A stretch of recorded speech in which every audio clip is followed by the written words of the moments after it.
now, preview time. So let's take a look at what's coming your way.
The Jeff Meacham Network's Multiverse of Media.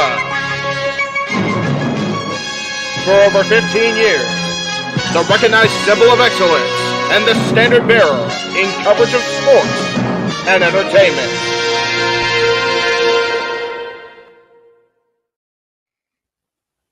JJ, Jeff, you want to kick this thing off? Because I'm still trying to process everything here. Yeah, it's like, who wants to go first? Well, Come on in. It's open mic night with your host. you could maybe say there's really 4 topics, but it's split into 6. The Renegade, J.J. Williams. The Sammy and Eddie Kingston thing, which one's the better smelling turd? And his panel of co-hosts. I am the founder. We'll call me that for today since we're going with the Jeff Jarrett love theme here this week, according to JJ. The West Coast Professor, Jeff Meacham. Karma is karma is karma. That's professional wrestling! Damn it! The Simple Man, Noah Foster. It's showtime! Yeah! How you doing, JJ? How you doing, Jeff? James. Yeah. And the He-Man, James Hebert. Imagine Bill Burr, Joe Rogan, Paul White, the Baldies! There you go! It's Cells God! Get in there! Short his ass and shit the bed. He's not Amber Heard. Give it time, JJ, give it time. Now, I'm sure Jeff has some stuff that Dumb move, just don't pull this bullshit again. You get one. Tony needs to stop caring about the ratings. Bradshaw said as long as the ads are in place, we're not going to lose that third hour. Ring of Honor does not have to be AEW Light. They don't necessarily have to coexist with each other. We kind of saw that tonight to a degree. Along with a panel of guests. He is no longer glorious. Don't you bring that up. You want me to rant about what my NXT used to... No, we are done here for the night. I swear, James. Because you never know who may show up for open mic night. I leave our company in the capable hands of an extraordinary group of superstars, employees, and executives. The first thing that came to my mind was, it's about damn time. Amen! I literally touched everybody in the state's trash. So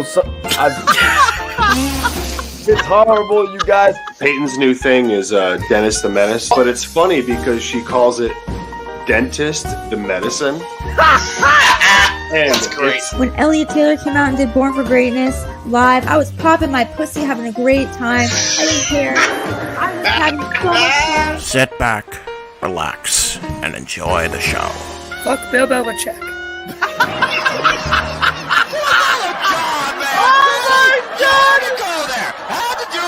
Football thing. We ended on wrestling, and then you bring in that shit. That's just how the fan goes off the damn rails.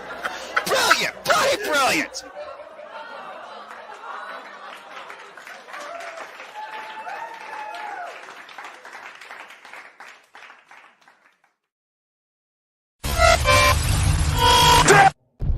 We're here.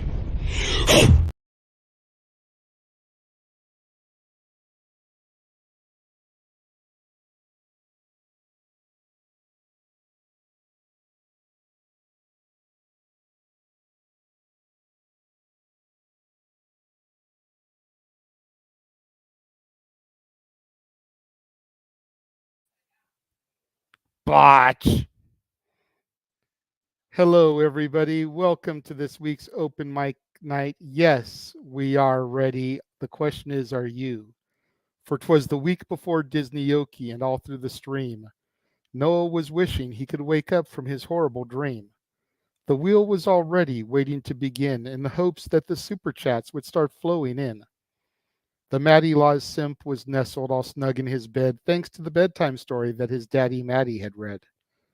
Noah in his blazer and I in my cap had just taken a breath since full gear had just wrapped. When the superchats came flooding in and Noah's jaw dropped while everyone else in the chat room just popped. Away to the wheel tab, I opened in a flash, clicked on the share screen and spun the wheel fast. The wolf began to cry to the blue corn moon, and sugar was poured, but only enough to fill a spoon. When what to my wondering eyes did appear, but more superchats and James grinning from ear to ear. With the man on the marquee who's as sweet as a peach, I knew in a moment it must be Santa Meech. More rapid than eagles the superchats came, so he whistled and shouted and called the singers by name. Now Noah, now Renegade, now Statboy and Statgirl, on Walter, on He-Man, on Big G and Mansfield. Figure out your psalm, be ready when I call, now dash away, dash away, dash away all. And then in a twinkling I saw on his face, Santa Meech smiled, seen throughout the place.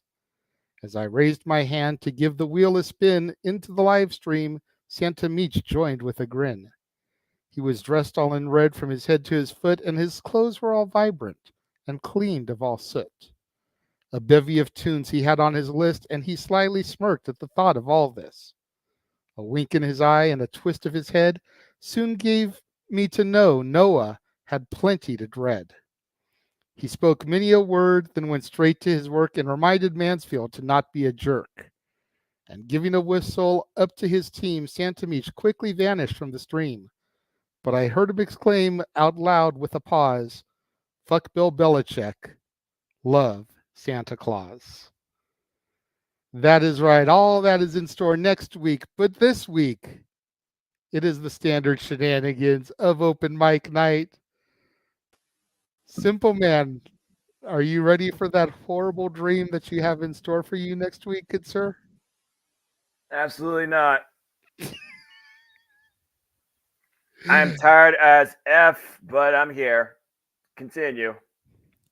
And the sooner that next week passes, the sooner I can rest both my past professional wrestling, damn it, and my dismay for Disney and its musical whimsicalness that everyone else loves to feed in more than Mariah Carey's All I Want for Christmas. Blech.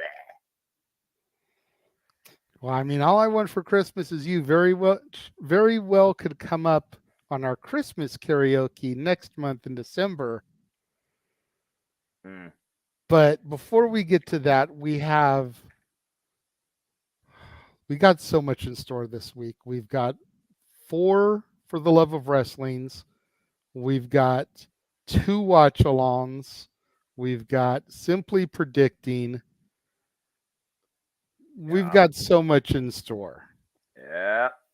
And the man who's going to be at the center of almost all of it, the man whose name is on the marquee, the West Coast professor, Jeff Meacham. I already told you I would take it. Oh, hi. I wasn't talking to nobody. The banker from Deal or No Deal apparently was trying to make a deal. Jeff said no deal. Oh, no. I'm not the banker. Trust me, not with my lack of bank account right now. No. Nay. I just making sure the former boss has everything cleared and ready to go for next week on that wheel of hell for us all. Hi, everybody. Welcome to Open Mic Night. We're glad you can join us. Settle in. It's gonna be a night. It's gonna be a doozy for sure. Last person we're gonna bring in for now. We'll see if anybody else decides to join. The link is out there for some of our normal people. But the Matty Laws simp is in the house. Howdy. I hear an echo. Is it from me? I don't know. Is it? No, it's on Jeff's end. All right, hang on, mother trucker. You know what? We're past 5 minutes. I'm pretty sure. Motherfucker. Hold on, let me.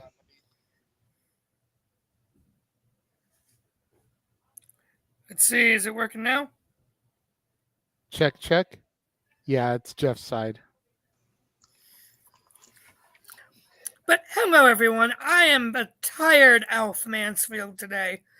A lot of cleaning, a lot of stuff going around. I have a lot of stuff next week. I am going to be a busy, busy boy again. And there's the echo. And but yeah. So we'll see how tonight goes, and hopefully Daddy comes in to read me my bedtime story.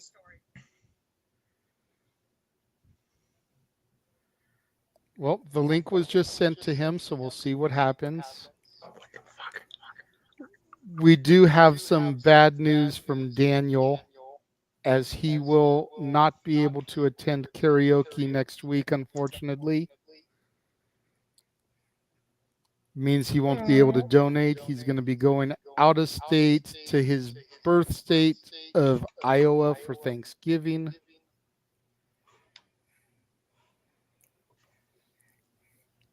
He says that, Josh, you got lucky, and sorry to Tilla, he won't be able to donate to hear her sing the Dino Thunder theme and to hear Josh sing Darkwing Duck. What's Darkwing Duck?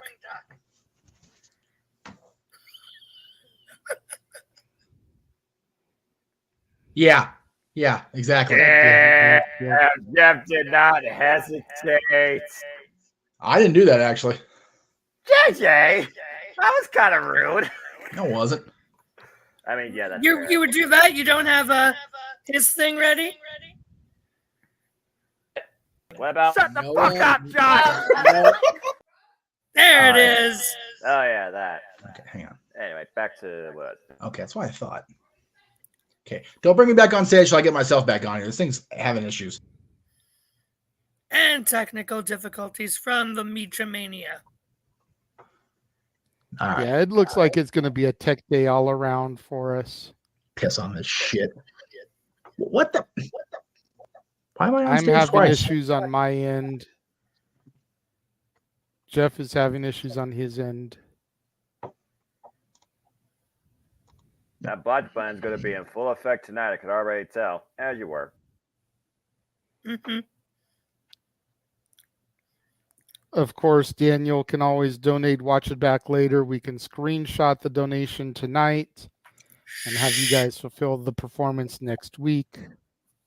No, I will not. Shh, Josh, that's the whole point of Disneyoke I know. is to make money off of it. I know. Have you done your homework yet, Josh? All right. Uh-huh. The simp is not here right now. Leave a message at the beep. Exactly.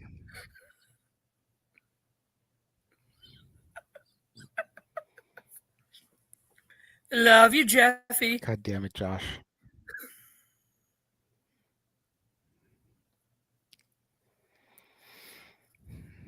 Okay.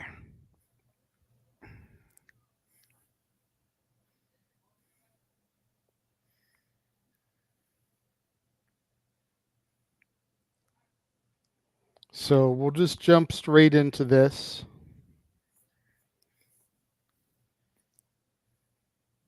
And Jeff just bounced out. Yeah, Emmanuel with the point here. Technically, you can donate, then see their punishment later on.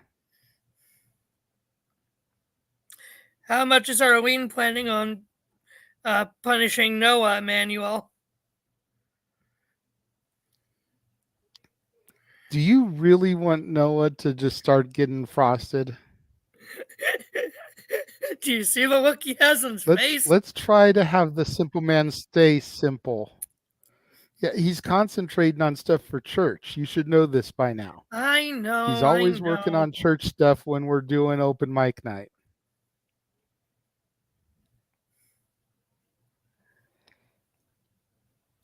Yeah, that be What true. is up, Matt? Good to see you.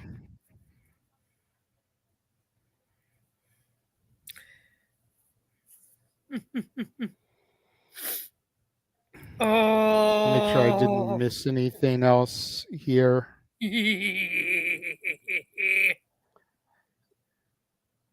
Oh, that's going to be fun. Matthew Hostetter asked something a little bit ago. Says, I'm sure Noah isn't happy. Bunny is no longer on the AEW roster. Do you think she'll go back to Impact, Noah? I wouldn't rule it out. If Eric Young can cheat death, then I think they could find some way to alter the rules in the undead realm and bring the Bunny or Cherry Bomb back, former enemy of Courtney Rush from Smash Wrestling. Again, when you've been in the business for 16 years and have taken more than enough bumps and injuries mentally and physically and have given it your all and then some, I mean, you want to try and pursue different avenues based on other passions that you have presented to those that support you. So I wish Ali nothing but the absolute best, and the Butcher and the Blade are still part of AEW, and we'll see how far that goes. At the end of the day, nothing but the best to the Bunny.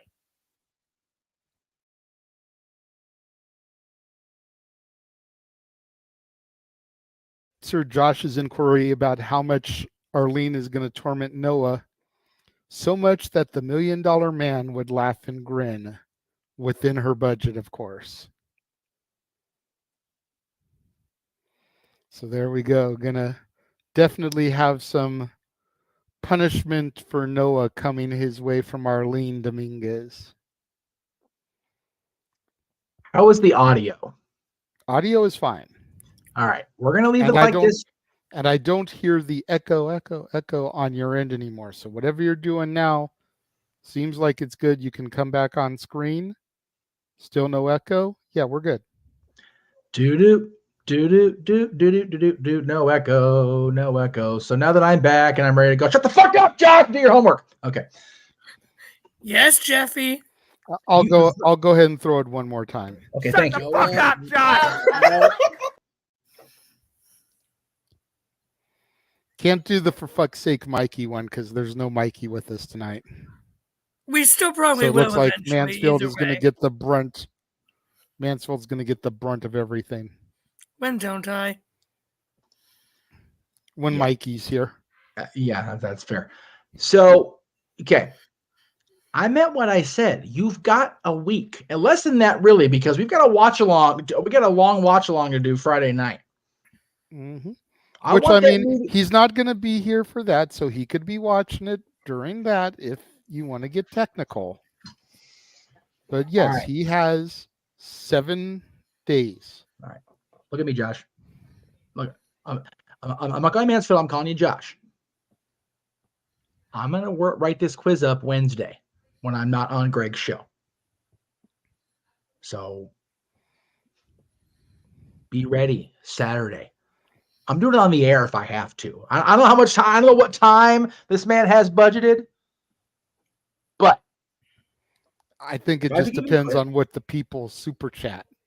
Because if you remember for the British invasion one, that's fair. I tried to have topics, but we kept getting super chatted. We didn't get to do any topics. That's true, and you know it's Disney, which is British invasion music is amazing. I'm not even going to try to undersell any of that. By God, I know better in this room. Exactly.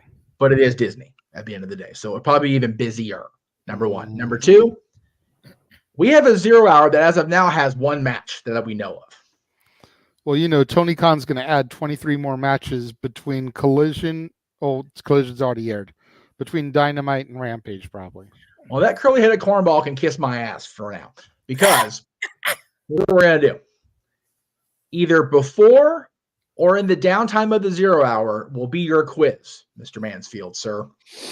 And if you fail that quiz, and I mean, I'm not going to do this sliding scale bullshit or this core math crap they do in schools now. Yeah, I'm looking at you, school districts. Both of us are, actually, for being honest.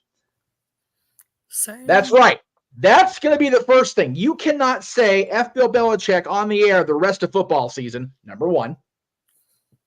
And number two, you will be barred from the Greg Cherry Show, especially for a month. Ooh. So you will miss Christmas on the Greg Cherry Show with Daddy Matty if you fail this quiz. I am watching the dang thing Monday or Tuesday now. Okay. I will not miss my time with Daddy.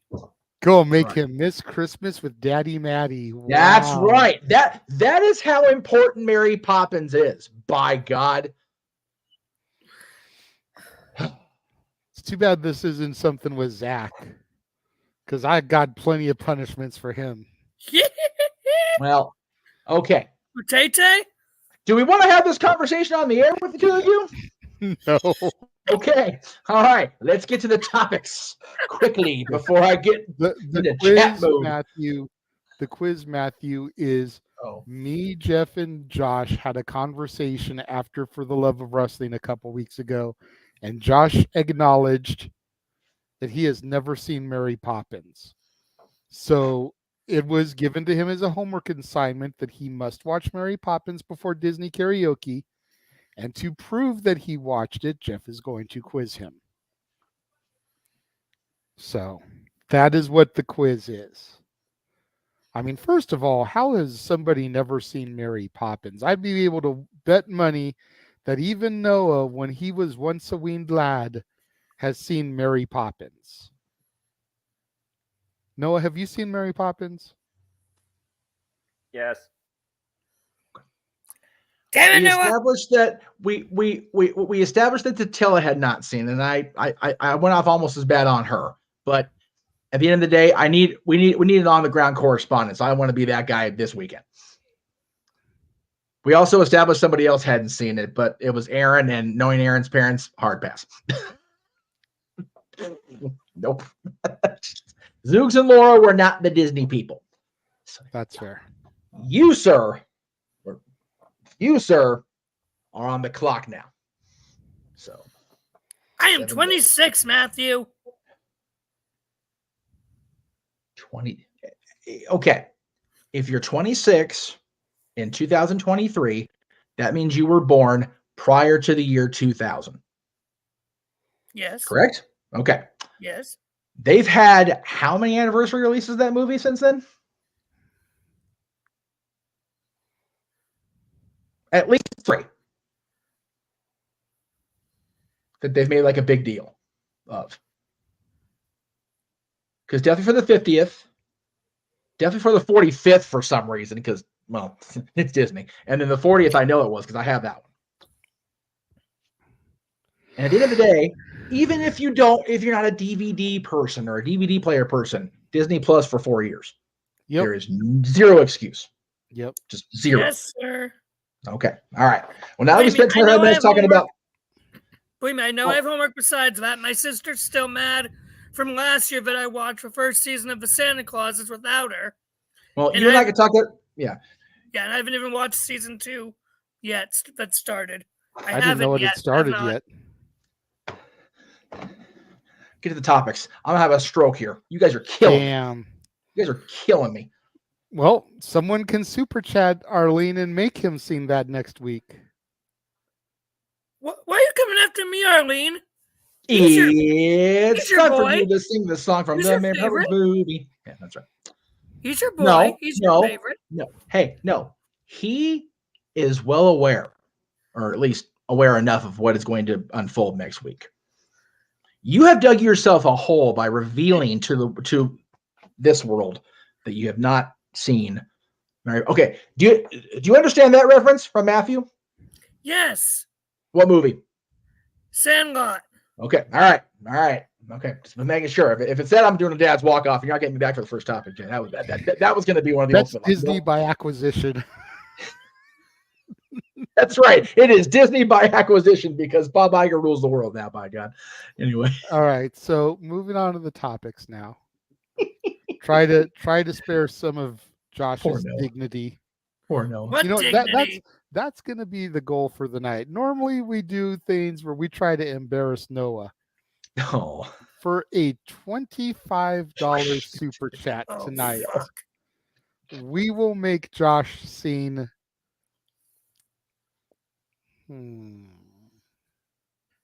I'll let you decide, Jeff. Oh, okay. Chim Chim Cheree Supercalifragilistic or step in time? At least wait till next week so I can learn it. Because I don't. Okay. Hang on. Okay. Google lyrics is your friend. Here's my okay. This is where I get really freaking stuck up and snobby about this shit. I don't want him singing a Disney song cold and fuck it up. That's why I'm not giving him Feed the Birds. If you fuck the Feed the Birds, Walt Spirit would come down and that's why I'm not giving him that. I'm soul. giving him one of the ones that's a little bit more fun, that even if he botches it a little bit, it's not a huge deal. I mean, supercalifragilisticexpialidocious is kind of hard to say and do, even if you know the song.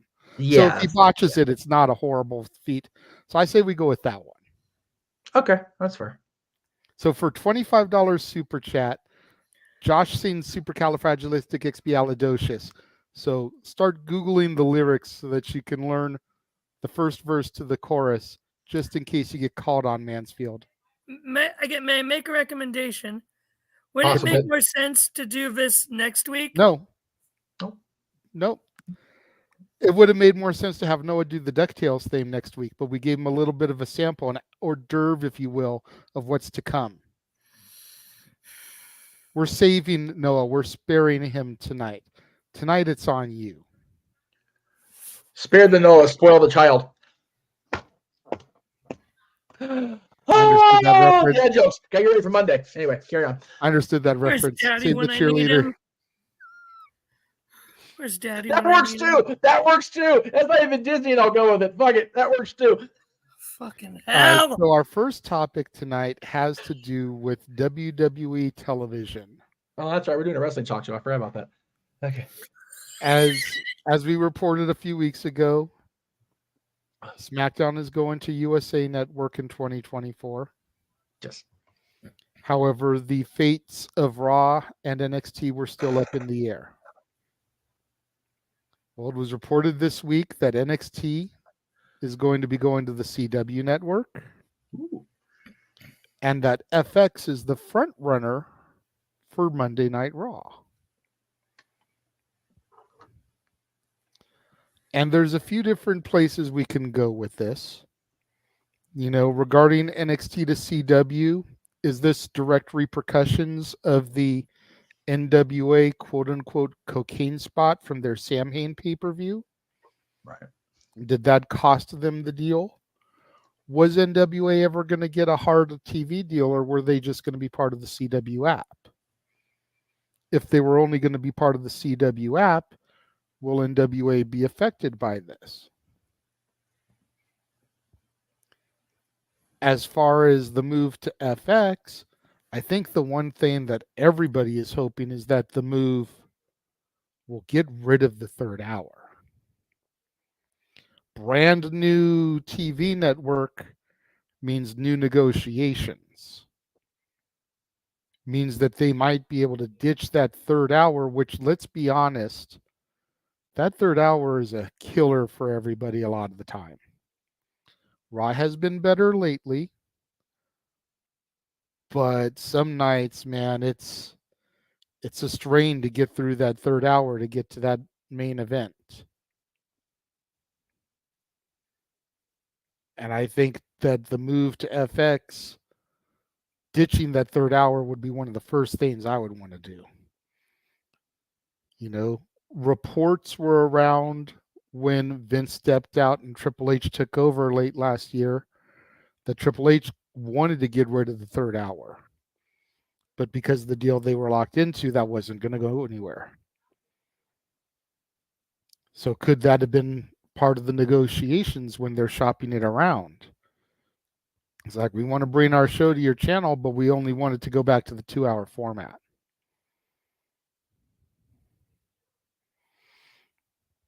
You know, I think everybody, Steve-O, would welcome the return of 2-hour Raws. Like, for real, for real. Yeah, I might actually watch it. Keyword might, but that's still a stretch. You know, Josh is over here going like this, so I'm going to throw to him first and let him see what kind of hole he digs for himself. Why would a 2-hour Raw be a bad thing, Mansfield? First off, the size of a roster as it is, you really want people getting less time than they're already getting? That's one reason. Two, we've all become so accustomed to 3-hour Raw. Having it go down to 2 would just feel like a demotion. I don't know if I agree, but what's your logic behind that? Elaborate. I'm not going to be so quick to dismiss you like you are to dismiss everybody else when they talk by shaking their head and giving thumbs down. So elaborate. Love you, JJ. Because think of it this way. Raw has been touting the fact that they are 3 hours since 2012. Mm-hmm. That's what? Over 10 years. 12 years of its existence. Mm-hmm. 12 out of 30. We're now going back down to 2. Mm-hmm. It would seem like they're admitting a defeat. And you know WWE logic is to not admit. Now. Okay. Let me raise my hand here and counterpoint you. Defeat to who? Vince is WWE was to never admit defeat. Triple H wants this change, supposedly, and wanted it back when he first took over. Oh, for fuck's sake, Arlene! And to Matthew's point here, Raw loses 200 to 300,000 in the third hour. So it's a fair enough point. The question, if you're going to lose that many people, why not get rid of it? I get those points. Okay. And again, unfortunately I probably am thinking of this from a Vince perspective, which is fucking scary as all shit. Very but much I think that will be the telltale sign. Is if it does, that shows Vince really isn't in control anymore. Now, again, it'll remain to be seen. But the question then is, do they go from 8 to 10? Or do they go back to how they used to be, 9 to 11? That's the question you got to ask at that point. But personally, I think I'd prefer 8 to 10. I think I would prefer 8 to 10 because that's prime time. If they're not going to go back to TV 14 format, then why do you need to go till 11 o'clock? That makes sense. Kids are going to bed by 11 o'clock. This is true. And that third hour is the 10 to 11 o'clock hour. So what's to say that the 200 to 300,000 that's tuning out in the third hour isn't just because people are tired and dead from work? You figure most of the loyal Raw viewers are people like Jeff and I that started watching in the Attitude Era and grew up with it. So we're now in our mid-40s. Have jobs, have kids, are tired as fuck by the time we get to 10:30 at night, and an extra hour of memes as opposed to watching the same 6 people for an hour, that's a beautiful thing. Fair enough. The final point I was going to make would be ad revenue. WWE makes so much ad revenue with 3 hours. Mm-hmm. It's like Jeff says in our intro. As long as they have ads are in place, they're not going to lose that third hour. But that's part of the USA deal. We're talking about a new network. I see Jeff itching to speak on it, but I'm trying to wait because I know he's going to take us to school. And right now we're having a very good counterpoint debate between me and you. So I'm trying to ride this while starring some comments that I'm getting from the chat room because there's people making decent points there as well. Mm-hmm. You know, I think the bottom line for it is I think the reason that drop off is because of the time of hour, not the content provided within the hour. More often than not, that third hour is the final build to our main event for the night, which traditionally is a damn good match. So it's not about the quality. It's just about, I don't know if my body can stay up another hour. That's a fair point. You are getting up there in age. I'm still a young gun, so I'm used to staying up late like this. Wait a minute. I'm going to call bullshit. BEW sheet. Okay? Meacham, unmute yourself for a minute. This man is the one sitting here talking about, I'm a young one, I'm used to staying up late. Is he not the one out of everybody on the panel that's always crying, whining, bitching, and moaning in our group chats? I don't think I can be on tonight. I've got to get up early in the morning for church and blah, blah, blah. And I got to do this and that. Noah has church also. He's here till the bitter end every night, every week. So I'm not even going to say it. I'm just going to click right back over here. Shut the fuck up, John! I also have anxiety meds that automatically make me tired.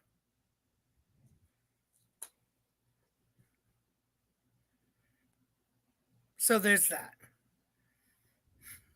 Well, now we're dicks. Right?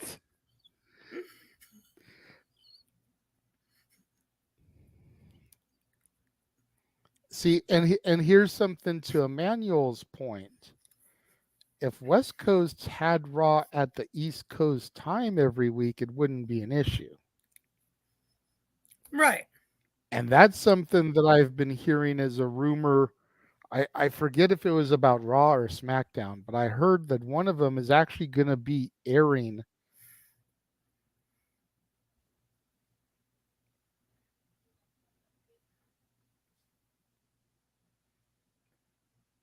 Don't know if I lost you there for a second because I saw my signal drop. A little bit. I don't remember if it was for FX or for SmackDown on USA, but I'm seeing one of them is actually going to start broadcasting the program to the West Coast at the East Coast time. So that could be a huge coup for us because then, you know, we can actually get our shit in and not have to worry about people in group chats posting spoilers in the group chats and not letting people on the West Coast see the show without it good and ruined. But Where's Walter? He's not here yet, but teleporting into the command center via the Morphin Grid is Datilla. Oh, hey. Hello, how are you doing this evening? Good, good. And yourselves? Tired as fuck. You're always tired, Noah. Yes, I perpetually live in that state. Yeah, sorry if I'm late, you guys. I was watching some Dino Thunder in preparation for next Saturday. Unfortunately, Dan will be able to be there. What? You cut off for a second there. I've been having that issue all night. My apologies. It's okay. I said, unfortunately, Daniel isn't going to be able to be there next week, so he's not going to be able to super chat you to see Dino Thunder. Oh, okay. He told us that earlier in the evening. Oh, all right.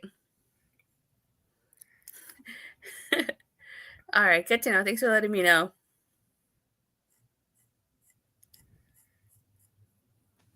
Doesn't mean it won't happen by somebody else. That's fair. That's fair. It's true. True. Really bad tech night for what it's worth. Yeah, it is. All the glitches. All right. I'm gonna try all the glitching, and the Jeffrey frustration. I'm gonna try the phone one more time because like the audio's great here, but my ability to properly communicate is dog shit. So give me a second. And And then there's shit.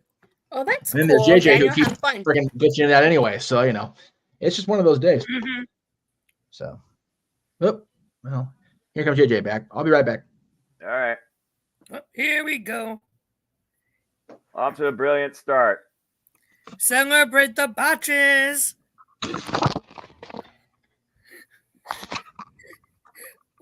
Welcome to Botchamania, everyone. Non-copyright, damn it. Non-copyright. And done. Okay. Did you see what Emmanuel said in the chat? What? What did he say? He What said, did say in the spoiler chat? alert. No, you and I are going to be singing a whole new world. What? That's not the only thing he's going to be singing next week. I'll find a way to lose my voice and be as loud. Matthew, SmackDown will be airing on the West Coast. SmackDown? What do you mean? What do you mean, Matthew?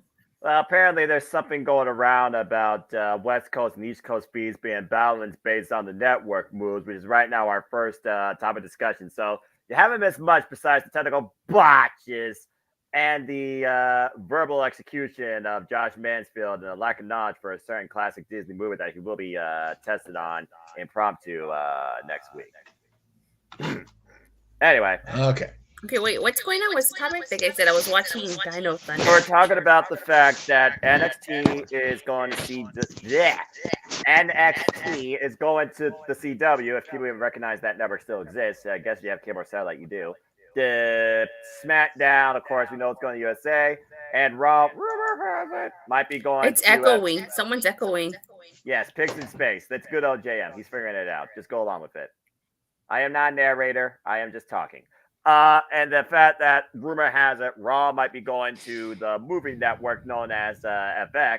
And with this change, could it finally mean that Raw goes to a normalized 2 hours that might even bring a bigger audience, not a lapsed audience, and also $50 follow-up if it goes alongside East Coast time for West Coast time? How does that benefit people like JJ and Def that are dedicated every week, for example, to the show, not just as analysts, but as fans? That's basically the topic being discussed. Anyway, they were having a back and forth debate about it goes against the big wigs, top 1%, the suits, lose the advertising revenue. Who really gets affected by that? Is it just the fans or is it just the businessman? And they were continuing with that, and then technical glitches galore, and then you morphed in. And now back to our regularly scheduled programming. Okay, well, I think that it's kind of a, not, how can I say this? I don't think it should air live on the West Coast. And I'll say this. You have to remember, when wrestling airs here, it's on tape delay, and it's at 8 p.m. Pacific Standard Time. Right here on the West Coast at 5 p.m., a lot of people are getting out of work. You know, they're driving home, they're stuck in traffic, or they're still at work. So how many of those people are realistically going to be able to see the show live at 5 p.m.? You know, I'm lucky because I'm home by then, and so I get to watch it live on East Coast time. But how many people will be able to watch it live? You know, watching it at 8 p.m. Pacific Standard Time, even though it's on tape delay, helps a lot of people because by 8 p.m. you're home, you know, you've had dinner, and you could just sit down and watch your wrestling. Unless you're one of those people that works the night shift, then you won't be able to watch it. So that's what happened with AEW when they went live on the West Coast. Their ratings took a huge hit because, again, not a lot of people can watch live at 5 p.m. That's fair. JJ, I mean, you can attest to that. Not just the traffic incident, but the whole, accommodations of being able to watch at that time, or with the beauty that is DVR, being able to watch what you can. But again, DVR doesn't do a whole lot for so-called rating tracking by Showbuzz Daily. So yeah, and Jeff and JJ should know 5 p.m. here. Oh God, it's horrible, horrible, horrible traffic. Agree. Usually I'm home by 5 p.m., so it wouldn't affect me too much, but I can see how that could be an issue for some people. Yeah, I'm home too by before 5, but just I've been out there at past 5, and you're just bumper to bumper. It could take an hour to get to like a place that's like 30 minutes, 10, 20 minutes, you know? So Geez, how much bigger does California need to widen your damn roads for y'all to actually have decent traffic flow? Traffic down here is a nightmare. Ugh.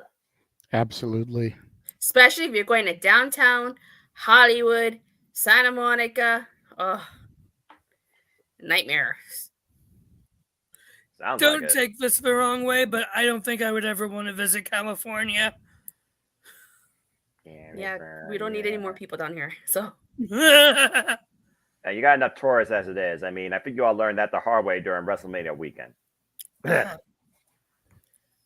But yeah, I mean, for me, my perfect time particularly is 8 to 10 p.m. Eastern Standard Time. So if they could find a way to culminate that with y'all's time, whether it's tape delay, I think that probably would best suit y'all, because I do think at the end of the day, more people view content in media in general at a prime time hour than a basic afternoon evening. There's a reason why evening and afternoons are basically saved for run back soap operas with more episodes than One Piece, or your pointless hour of news that people only watch for the weather, if nothing else.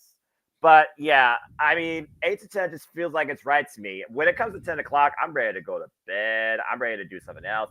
Hell, if I have a video game that's going to occupy my time, I'll play that for the night. I want to start that thing at 10. It's sometimes a freaking challenge for me to watch Rampage when it's live, particularly 10 to 11 p.m. And unless it's like, a big pay-per-view or stuff like that, I don't think a show even needs to exceed beyond the 10 p.m. Eastern Standard Time mark. Because I think at the end of the day, 10 p.m. you're either out partying, drinking, or you're trying to sleep, or you might be one of those people that plays Fortnite for the night. That's still the popular game. I don't fucking know what an MMORPG is.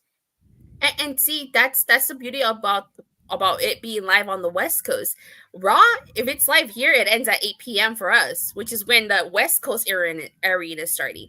Dynamite and SmackDown end at 7 p.m. Rampage ends at 8. So that's the advantage here, is that it starts early, ends early, and then you can be in bed by like 10. But again, the downfall is not everybody is home at 5 p.m. Pacific Standard Time, which is 8 p.m. Eastern Standard Time. So it has its drawbacks. Yeah, that's true. Mm-hmm. Even here on the East Coast, sometimes. Like, I mean, I enjoy it ending at 11 because I get to relax. I get finished watching. I have a half hour to get myself ready for bed, get anything I need from the garage, bring it in, and then settle down to watch Colbert before I hit the sack, pretty much. Yeah, like, I don't know how you correct, Jeffrey. Like, I don't know how you East Coaster do it. Like, for instance, SummerSlam, when it was freaking 4 hours too long, it was 9 p.m. for us, and it was like almost midnight for you guys. So I don't know how you guys do it for instances like that. Insanity. That I think we're just used to it at this point. And at the East Coast, I'm used to a show nowadays, especially in wrestling, going to freaking 11 midnight.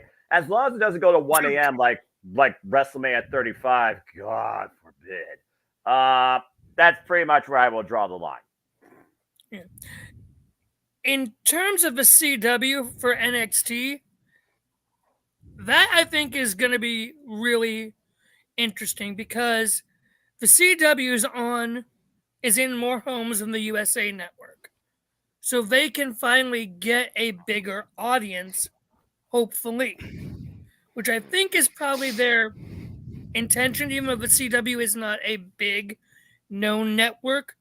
SmackDown was on the CW from 2006 to 2008. So it will be interesting to see how NXT does. It's being demoted to a lesser known network that technically has more ability to reach more people. And the fact that it came so quickly on the heels of a rumored, that was never confirmed, rumored possible NWA deal that rumoredly fell through is just...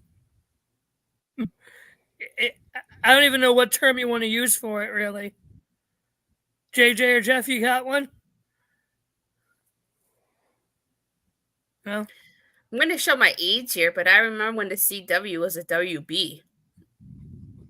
That's right. I love those Saturday morning cartoons. Yu-Gi-Oh, Shaolin Showdown, Pokemon, Teenage Mutant Ninja Turtles, Power Rangers. Static Shock, Those are my Jackie Chan Saturday Adventures. morning. You guys are actually pointing out the time when I cared that TV was a thing and it was actually relevant to me. So good job. Yeah. Or when the WB had like Yeah. Charm, Everwood, Reba, all those dramas, the Supernatural, Smallville. And then they got Smallville, and Smallville became Haven on Sci-Fi. Or something like that. All the TV shows that no one cares about, but watches on reruns because every streaming service has old content because nothing original comes up anymore unless you ask ChatGPT to create for you. Anyway. Yes, Jeff, I see your hand up. Can everybody hear me now? Yes. Yeah. Okay. Yeah. No echo. Okay. No echo. Okay. First of all, I hate this computer and I hate this webcam. And if anybody wants to really be nice for Christmas, help a white boy out. Now. Well, we did get two $13 super chats from Arlene. I much appreciate Josh it. seen supercalifragilisticexpialidocious. So yes, I was here for that, just not present on screen. Gotcha. Okay. As far as the move for NXT to CW. I did hear the point brought up about Raw possibly dropping the third hour and the counterpoint of losing ad revenue and the counter of moving to a different network. I don't know because I'm not in the business of the business. That would be a question for Mr. Bischoff and Mr. Alba. I don't know how that works, or maybe tomorrow on the review with Virtue, because I honestly don't know. And I don't know if he knows any more than I do, but it seems that way a lot of the time when he and I are discussing just he and I. So I don't know. But from a fan standpoint, the third hour is a major drop off. It is a zone out time. It is a God, can we just go to Barmageddon and be done with this shit already? Barmageddon. I'm not saying I watch the show on the regular, although I do tend to watch because of my buddies being on there. But anyway, I was originally going 9 to 11. Then I heard you say 8 to 10, Jay. I'm like, that's actually not a bad thing because then every WWE show, whatever network, will be 8 to 10. Period. Consistency. If Raw stays 8 to 11, then that is what it is. Other than the loss of ad revenue, which again, if you're under the Fox umbrella as opposed to the NBC Universal umbrella, are they going to squawk about that? I don't know. Because here's where we're at here. If Raw moves to FX, that means there's only one WWE property still under the Fox umbrella, which would be Raw, because SmackDown's moving back to USA Network for the 462nd time, I believe.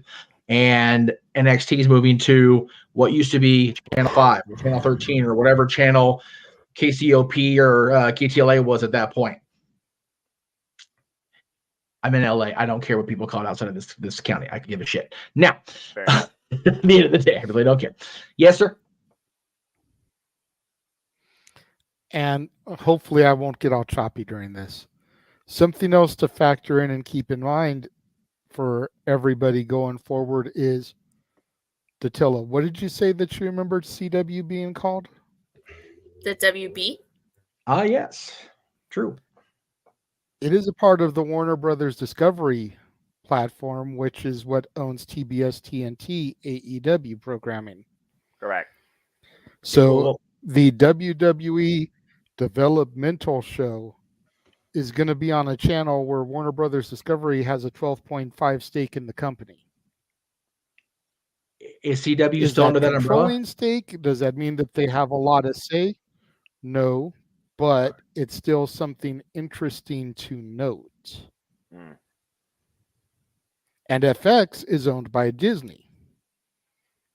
Oh, you've got one WWE show owned by the House of Mouse and one owned by Bugs Bunny. Shit. So wait, FX is part of the acquisition of Fox? Because I'm not sure. A lot of Fox properties left, a lot did. So I have no idea. Okay. If somebody can check other than Wikipedia what all that entailed, that'd be super, just for confirmation for me. If you already did, Jay, then cool. saying that FX is a part of Disney. Well, okay. I understand the chat room saying it. Anyway, if it did, cool. But either way, because I'm pretty sure that the actual channel Fox. Okay. Josh, I can see the comment. Thank you. I can see it. Cool. Okay. It was just because I just Googled, and it was agreeing because I just Googled it, and yes, FX is owned by Disney. Okay. Yeah, he's right. I just Googled it too. Everybody's Googling. Okay, now. God, that really hurt my arm, by the way. So karma's a bitch. Anyway, karma is karma. Now, we are seeing it part on. Oh God damn it! I'll do it for. Well, I'll get to that in a minute, Jeff. Okay. Finish with your point. Well, yay. Only 5 though. I mean, come on. Anyway, I appreciate it, but anyway, okay. So FX was part of the 20th Century Fox acquisition by Disney. Cool. Okay. I'm sure Steve-O knows because he's on the review more than I am, so that's fine. But because I know that Fox itself, the one that we call KTTV Channel 11, was not. There you go. Thank you. Yeah, exactly. So that means they're all under different umbrellas at this point, if they do indeed move, because SmackDown would be under NBC, Comcast, whatever the parent company is this particular week. I never know, honest to God. So I don't think the ad revenue thing is going to be as important to, if Raw goes to FX, it is going to be as important to Disney. They've got enough ad revenue from other sources as it is. Just throwing that out there. They get revenue all over the place, but that was a conversation we had on the way home that I'm not going to get into without getting ramped up again. Jesus. I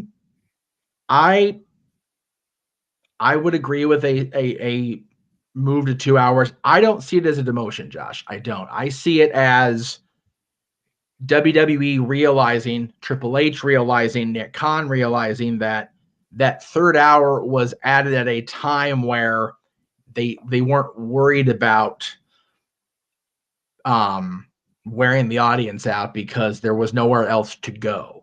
Impact was in a shithole at that point because Hogan and Bischoff and their regime had ran that company down into oblivion. There was no AEW. The indies were hurting. The NWA, was getting ready to get rid of Colt and Pierce. So take that for what it's worth.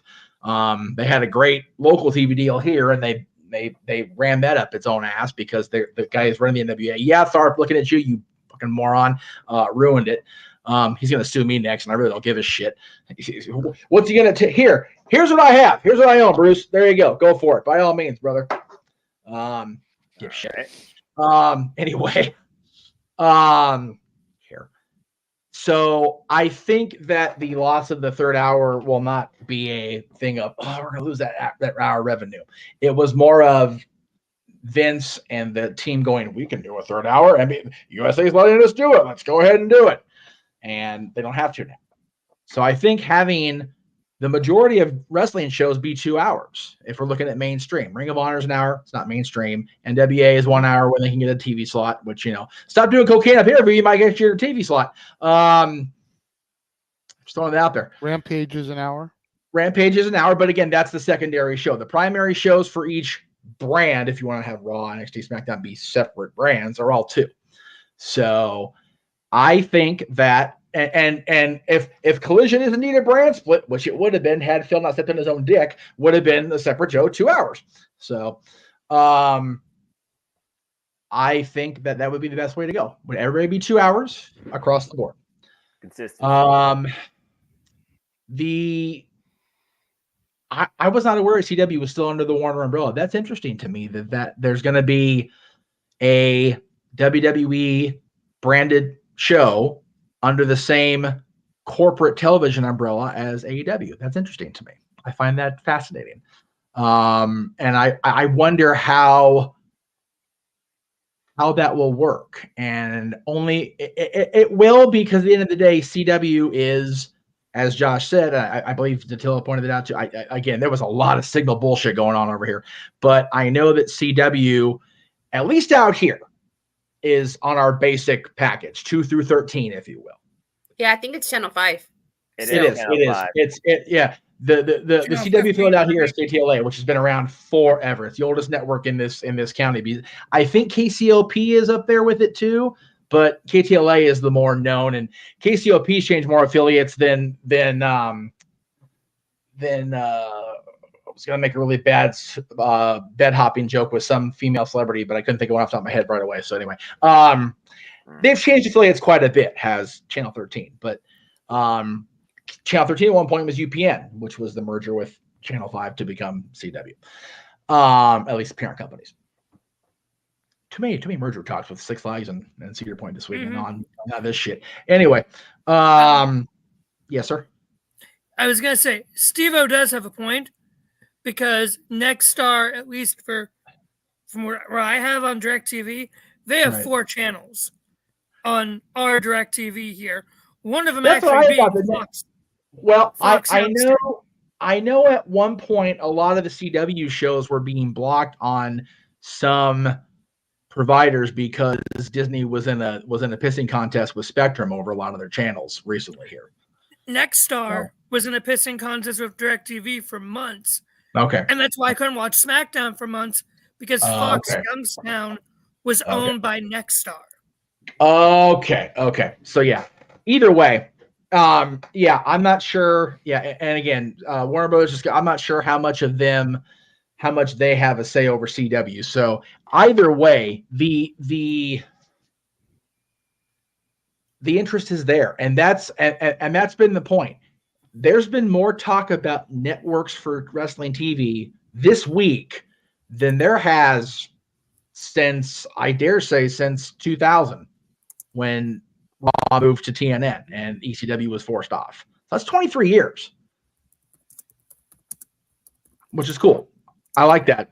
I like being able to talk about something for over a half hour now that had nothing to do with storylines and executives within the companies being dipshits, which it's been wonderful. Well, you really think Tony isn't going to be a dipshit when the NXT starts with CW? Okay. I am going to continue to give everybody the benefit of the doubt until I'm being forced to do otherwise. And the moderator's had his hand up, and we were both talking over it. I'm raising my hand because the tech issues I'm having on my side, so I just want to make sure I'm seen for one. No, you're good. And you're heard. They supposedly have 12.5% based off of what I read. That is what Warner Discovery has of CW. Okay. It's 12.5%. Right. And it makes you wonder if that's part of why they supposedly made Tony an offer to put Reign of Honor on CW, was because he already had the working agreement with Warner Discovery and TBS and TNT, and with CW being a lesser known Warner property, that's probably why the offer was there. Why Tony would say no to it, I have no idea. I do. But the part of all of this that I find the most fascinating is, if the NWA thing isn't completely off the table and is just going to potentially be an app-only thing, right, then Warner Brothers Discovery is going to have their hands in the AEW, WWE, and National Wrestling Alliance cookie jar. Yes, sir. That's fascinating to me. No, it is. That one company can have their hands in 3 different major promotions. And yeah, you can argue NWA is not a major promotion. Still the oldest promotion that's still going. History-wise, it is. Yeah. Arguably the most prestigious championship still to this date. If you look at lineage and you look at booking up until recently anyway, yeah. Also, I don't know if this is members of the topic, so forgive me. If it is, please cut me off right away. I can tell you the reason why Tony turned the Ring of Honor offer down. Look at what happened Wednesday and Thursday night this week. Wednesday night, Joe did what he did with the title. They immediately said, "We'll talk more about. We'll discuss the fallout tomorrow on Ring of Honor TV." Legitimately, they showed the replay of Joe vacating the title, and then they said, "Tony Khan will be here next week." Like, can you give us a clue? What the hell? It was very frustrating. They said, "What? You froze up on me." They said that Tony will be on Ring of Honor next week. Yeah. The major hype for Honor Club or Ring of Honor TV on Honor Club was to discuss what was going to be the future of the TV championship. And literally they gave one line and one of the infamous graphics. It wasn't the Tony graphic that we always see, but it was a picture of the title. Tony will be here next week. That's what they did about the championship. It was like, ugh. As a Ring of Honor fan, as long as I've been a Ring of Honor fan, it was like, why is this being treated? And I got up, I forgot whose ass I got up about this. It may have been Virtue. I don't remember who it was. So forgive me in advance if I did in the chat and I didn't do it publicly, whatever. This feels so much like when Ted Turner saved the Crockett promotion and it became WCW. The difference is Ted Turner got phased out of his own company by all these mergers. As long as Tony Khan's got money to throw out, as long as Billy Corgan has money to throw out for the NWA, because it's the same thing there too, these little novelty toys they've acquired out of bankruptcy or created out of their own crazy ass head are just going to keep on going, and it's just so crazy. Ring of Honor has, at least for me, and it was even talked about this in numerous documentaries over the years, Ring of Honor rose out of the ashes of ECW and WCW because it was every guy that didn't have a WWF contract at the time, it was still WWF when they formed, that didn't have a contract, wasn't getting a look, went, ooh. Same with TNA, NWA TNA. And now both the NWA and Ring of Honor are just being treated like, I feel like I'm watching the Sultan play with his toys in Aladdin. Not really sure what he's doing, but he's having a good time doing it, by God. Very frustrating. Yes, exactly. And the fact you understand that and haven't seen Mary Poppins still frustrates the shit out of me, Josh. But anyway. Well, no, just him playing with his toys. I've said that about Tony Khan for fucking years. Well, he is a man-child playing with his action figures. I understand that, but what I'm saying is, Tony is not the only one that's committing this fraud or this sin, if you will. It's the oldest wrestling name. Yeah, exactly. Thank you, Matthew. I couldn't see it on here because my eyes are so shit, but yeah, exactly. Yeah. Damn it. Good. Very, very fair. Yeah. I was going to say, what tournament are we talking about? Not everybody watched Collision. Please do not have Collision spoilers in the chat, as some people are hashtag spoiler free because they have not seen it yet, particularly on a West Coast feed, DVR or not. Thank you very much. I know what tournament they're talking about, JJ. Yeah, if you me want too. to disclose, let me know. Okay. Well, we can always talk after the show's over. That's fine. Well, but either way, the fact that Matthew said the last line is so Ring of Honor started an afterthought means it had nothing to do with the Ring of Honor championships. It all has to do with AEW. Correct. Which is just ridiculous. Okay. We're gonna get really sideways on this comment, and Josh is looking to go and do his song, but I'll gladly reply to this. I love Emmanuel. You know this, brother. And we do still have two other super chats that we need to acknowledge, but okay. But as far as this one goes, go ahead. I know it's very easy to hate on McMahon. I get it. I do. I'm guilty of it. I have been for years. That's why I'm not a very popular name in Titan Tower now, or whatever the hell they're called, the new building. But at least with Vince, the booking made sense and the pieces on the board made sense some of the time.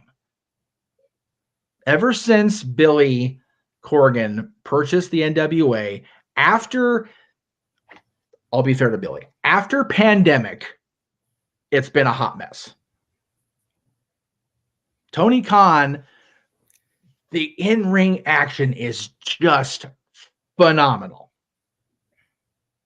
But the character development and the storyline threading is atrocious, if it even exists half the time. Wrestling has to have a balance. Professional televised wrestling has to have a balance. There is no balance in AEW, and the NWA, the balance is way on the side of entertainment more than it is wrestling, or the actual in-ring stuff, and that's not good. All right. I will say two things. One, Tony Khan bought Ring of Honor for two reasons. One, so WWE couldn't have it. And two, so he could say he owns Ring of Honor, because Ring of Honor was number 3 where after WCW and ECW were gone, it was WWE, TNA, Ring of Honor. So now Tony can say, even though he has his own company, that he now owns this part of wrestling history. Well, if we're being real, his dad owns AEW, so he didn't have his own company until he bought Ring of Honor. And I don't know Tony, never talked to Tony in my life, but the perception is a fanboy bought Ring of Honor. And I don't disagree with it without any pertinent information to counter. So there you go. Which brings me to my second point based off of the past 2 weeks. I am going to make a prediction here right now. Ring of Honor will not be a thing in a year. I don't see it lasting. I just don't. I'm going to give this, whatever he says on Thursday, the benefit of the doubt. And we'll talk about it. If we get a chance to actually have topics next week, we'll talk about it. And with that segue, since you're bailing anyway, but do the super chats that we had to cover involve Mr. Mansfield or no? They do not deal with Mr. Mansfield, but I did want to get to 26.2 miles outside parts unknowns real quick. Yes. Since we know what our leans are for. Yes. After seeing Aaron's pick with the sax and Jeff with the guitar, how much of a super chat needs to be sent to get Jeff to sing With My Baby Tonight? I'll say this, and Jeff, you can stand with this or you can negotiate if you feel. Okay. I would say another $20. We said 25 for Josh to sing Supercalifragilistic. Right. I say 25 for you to sing that. He's already donated 5. So if he wants to donate another 20, Jeff will sing With My Baby Tonight. Yeah, because it's. I think that's Jeff fair. has That's the guitar? 25. Okay, no. So Jeff, we'll talk off air detail, but there was a picture that Aaron circulated of me with a guitar, which wasn't mine, and Aaron with the saxophone, which was his, for an old segment from our original show back in 2004 that went around because it was Dirty Q's 20th anniversary this week. So when they both had hair. Oh. You know what? Sing, monkey, sing. Sorry for laughing. No, don't be. That's fine. I understand my hair is gone, okay? But the good part is, thank you, Matt Cardona. Fuck Matt Cardona and his dumbass tag team partner right now. I like Chelsea, so the hell with Steph. Anyway, I said it, Matt. Go ahead. Bring it at me, brother. The good part about this hair is I can get the hair whitener and go with the Edmund Gwynn Santa Claus look, which is way cheaper than spending on a wig. So, anyway. There it is. Oh, wow, that's Eric? Oh, he posted the picture with the saxophone, yes. Wow. Yes. So let me see. Okay, so to my immediate right here is Aaron and I from 2004. That's actually my aunt's backyard, and she still owns that house now. That tree is still there. God help that poor tree. We did a segment where we sang to our co-host at the time. We're not saying names, folks, because he had a very serious problem with smoking cigarettes and drinking while we were doing our show. Wink, wink. So we were singing him a song about no more cigarettes, no more smoke, no more alcohol, no more beer. We were just, it was a great little segment. And yeah, that's the first picture Aaron has of he and I together, just the two of us. And I think that's an accurate caption he put, that it was just the two of us for the first time.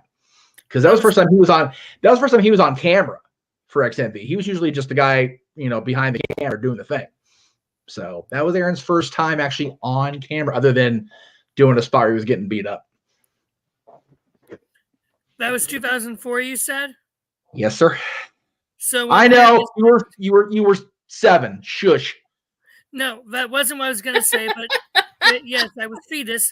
My point was going to be, so I'm hearing is next year when Aaron comes to California, you need to recreate that photo. You need to recreate it. Ah, yes. Well, so I knew where he was going before he started choking. Yes. The video show itself, the XMV didn't become the V until 2004. So it'll be 20 years of doing video with NoDQ.com next year. Yeah. Oh, hold on. Let me add to it. So you know how you should do I know this trend was like 3 years ago on TikTok, but you should do the I'm Just a Kid challenge where you recreate your childhood photos. You guys should recreate that using the I'm just a kid and life is a nightmare. That would be so cool. Since she still owns the house, I think we'll do that. There you go. Look at me giving you ideas that are going to drag Aaron into stuff. I'm not sorry. Boss man rift. So okay, that one doesn't make me feel so bad because I'm only 3 years ahead. So to answer the super chat for 26.2 miles outside parts unknown, another $20, and we'll get that to happen tonight. Yes. However, what has already been paid for and needs to be happening is Mansfield, the Matty Laws simp, singing supercalifragilisticexpialidocious. Where's Daddy when I need him to from the classic save me? that he's never seen, Mary Poppins. Oh, glad to know I'm not the only one that hasn't seen Mary Poppins. Thank you, Tatilla! Thank you! On big screen me. Let's go back. There we go. Yeah, hi. Give her shit. Give her shit now. Why did... Thank you, Tatilla! Thank you! On big screen me. Let's go back. What is going on? What the heck? Give her shit. And there's Echo again. Or someone's watching the YouTube.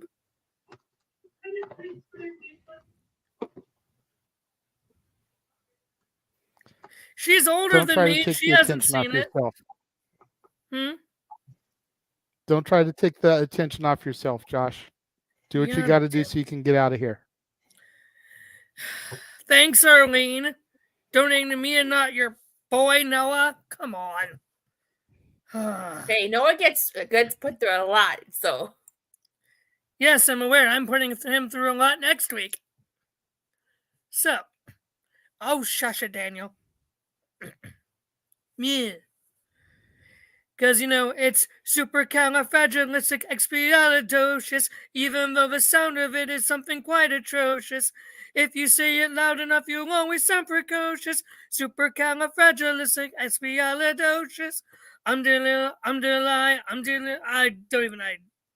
that one. Good enough? You were right. No, go. That's all I got.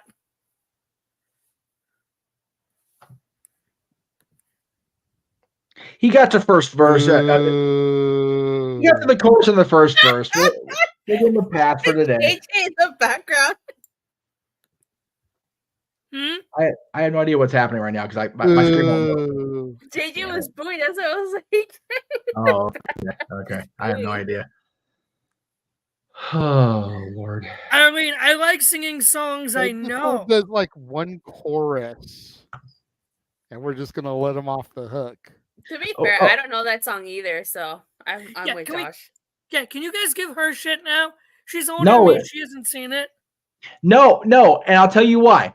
The reason you got shit for this is because you have been up this poor man's ass for how long with this Disney karaoke, and you haven't seen the Disney movie with the Disney songs in it. Okay. That was why would I ever want to be? I was not done. Silence. I give you. Thank you. Jeff just different one. Yes, Ahmed. Mecam.com. Shit, I was gonna say now.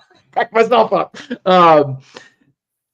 You have been riding this guy like a show pony for months, saying exactly what you were gonna do to him. Coming up on poor Noah. God bless this man. On open mic night, Disney karaoke, with all these songs you were going to throw at him, and then come to find out that you haven't seen the Disney movie that has the best songs by the best team in the Sherman Brothers doing the soundtrack for it, doing the songs for it. It was just very, very dismaying. Datilla has been nothing but professional and courteous to everybody she comes on and thanking us on the regular and not writing these poor people about not seeing these shows or not knowing these things. And she's just been a delight. And you have been picking on poor Noah. And you're welcome, doll. And you have been picking on poor Noah for so long. And this is only just the tip of the iceberg that is going to hit you, Mr. Titanic, come next Saturday. First off, why would I ride Noah's ass? No. No. I didn't say ass. I said no. I didn't say ass. That was your projection. That is your mind doing that, little boy, not me. I said ride him like a show pony is what I said. Still, no. Gosh, no. And to be fair, you're also in on my plot for him for next week. I still don't know what the fuck you're doing to the poor guy next week. I have no idea what you're doing. I do? Yes. JJ, Okay, do you have to remind? Should we remind him? You know. Well, you know, not here. I can remind him later. Yeah, Thank please you, remind me JJ. later. Yeah, okay. See, JJ's on my side with this one. Yeah, good. Yeah. The I one wouldn't go that far. Time out, Zach Morris style. Time out. I wouldn't go that far saying I'm on your side with this one. Noah is my brother from another mother, and I need that man. That man is the heart, the soul, and the voice of the Jeff Meacham Network Multiverse of Media. Arlene? You are my partner when it comes to tormenting Zach about Tay-Tay. That's about it. Because Tay-Tay is a football queen. All hail. And Jeff is frozen. He said time out. He has to say time in. Oh. Time in. Thank you. Okay. He's playing okay, up cool. the gimmick. There we go. Arlene, he's your boy, though. Josh, do you want to sing again? Do you want to go to bed? I have cleaning to do still, sadly. My sister gets home tomorrow, and this house still needs done. So quit deflecting. Do your plugs, JJ, and go Mimi's. Oh, whoa, what is that? That is... Whoever did that, thank you. Whoever did that, I love you, and I am so sorry I've been, crazy today. Yes. But you can follow me, the No DQ Cleveland combatant, the Matty Laws simp, on the Twix, at Walking Hymnal, Instagram, at Malamangram, and you can find my shenanigans all over the Jeff Meacham multiverse of media, usually here on Open Mic Night and on Wednesdays, simping for Matty Laws. Well, we'll see after next week if you're going to be on the Greg Cherry Show or not. We'll see. Yeah. Oh dear. I'm scared now. Emmanuel, help! No. No. Hey, in the multiverse, no one can hear you scream. That's right. Fuck. But you know what they can hear in the multiverse? Shut the fuck up, Josh! That they can hear in the multiverse. That's right. Yeah. Noah's gonna probably go on some rant once I'm out. So probably. And we'll let him. Mm-hmm. So thank you all. Noah, buddy boy. No, let Noah be. He's doing what he wants to do right now. Fair enough. Love you, Noah. And I'm not sorry for next week. Attila, always great seeing you. Oh, Boss TikTok, man. seeing you too. TikTok, Mansfield. Yeah, TikTok. I know, boss man. Doomsday is Hi. coming. What? Doomsday is coming. TikTok. Yeah, I know. So Yeah. have a great night, everyone. Next week's gonna fucking suck for me, probably now. Accurate. And Jeff, shall Yes, sir. we? Oh, of course. 1, 2, 3. Fuck Bill Belichick. Let me get that in sync right. Jesus Christ. See ya. Okay, bye. All right. Who popped in? Because I heard somebody pop in. We are going to go. We are going to go to commercial. Oh, okay. And then when we come back from commercial, we will bring in the person that just popped in. Here is what is coming up across the multiverse as far as watch-alongs go. Too many. Lisa going to die. Lisa going to die.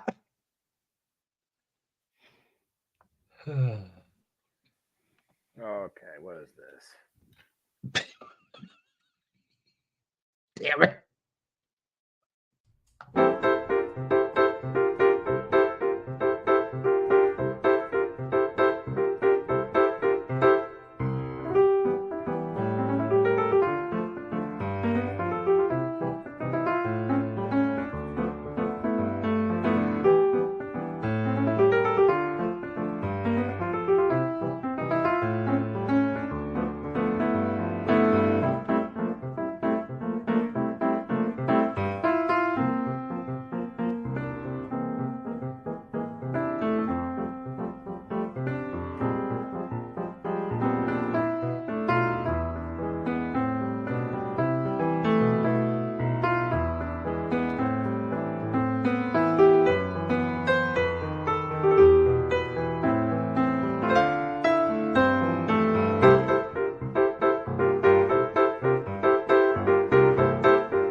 All the wrestling, all the wrestling, all the wrestling, all the wrestling, all the wrestling, all the professional wrestling, damn it, and sports entertainment. We are back from that stupendous commercial break. I need more rich Man. things in my locker. You're an awesome being timeless, Noah. Stupendous Noah Foster is better than timeless Tony Storm. Not copyright. At least he can make a good silent film. Well, at least he makes ones that don't get shown in picture during commercial breaks. That's but still I hilarious. digress. That's still hilarious to be a silent film. Stupendous Noah gets more screen time than just picture in picture. See, Matthew knows what's up. I'm just gonna stay like this for the rest of the night then. Anyway. Joining us now that his UFC watch along is over, people asked for him a few moments ago in the chat. Walter is in the house.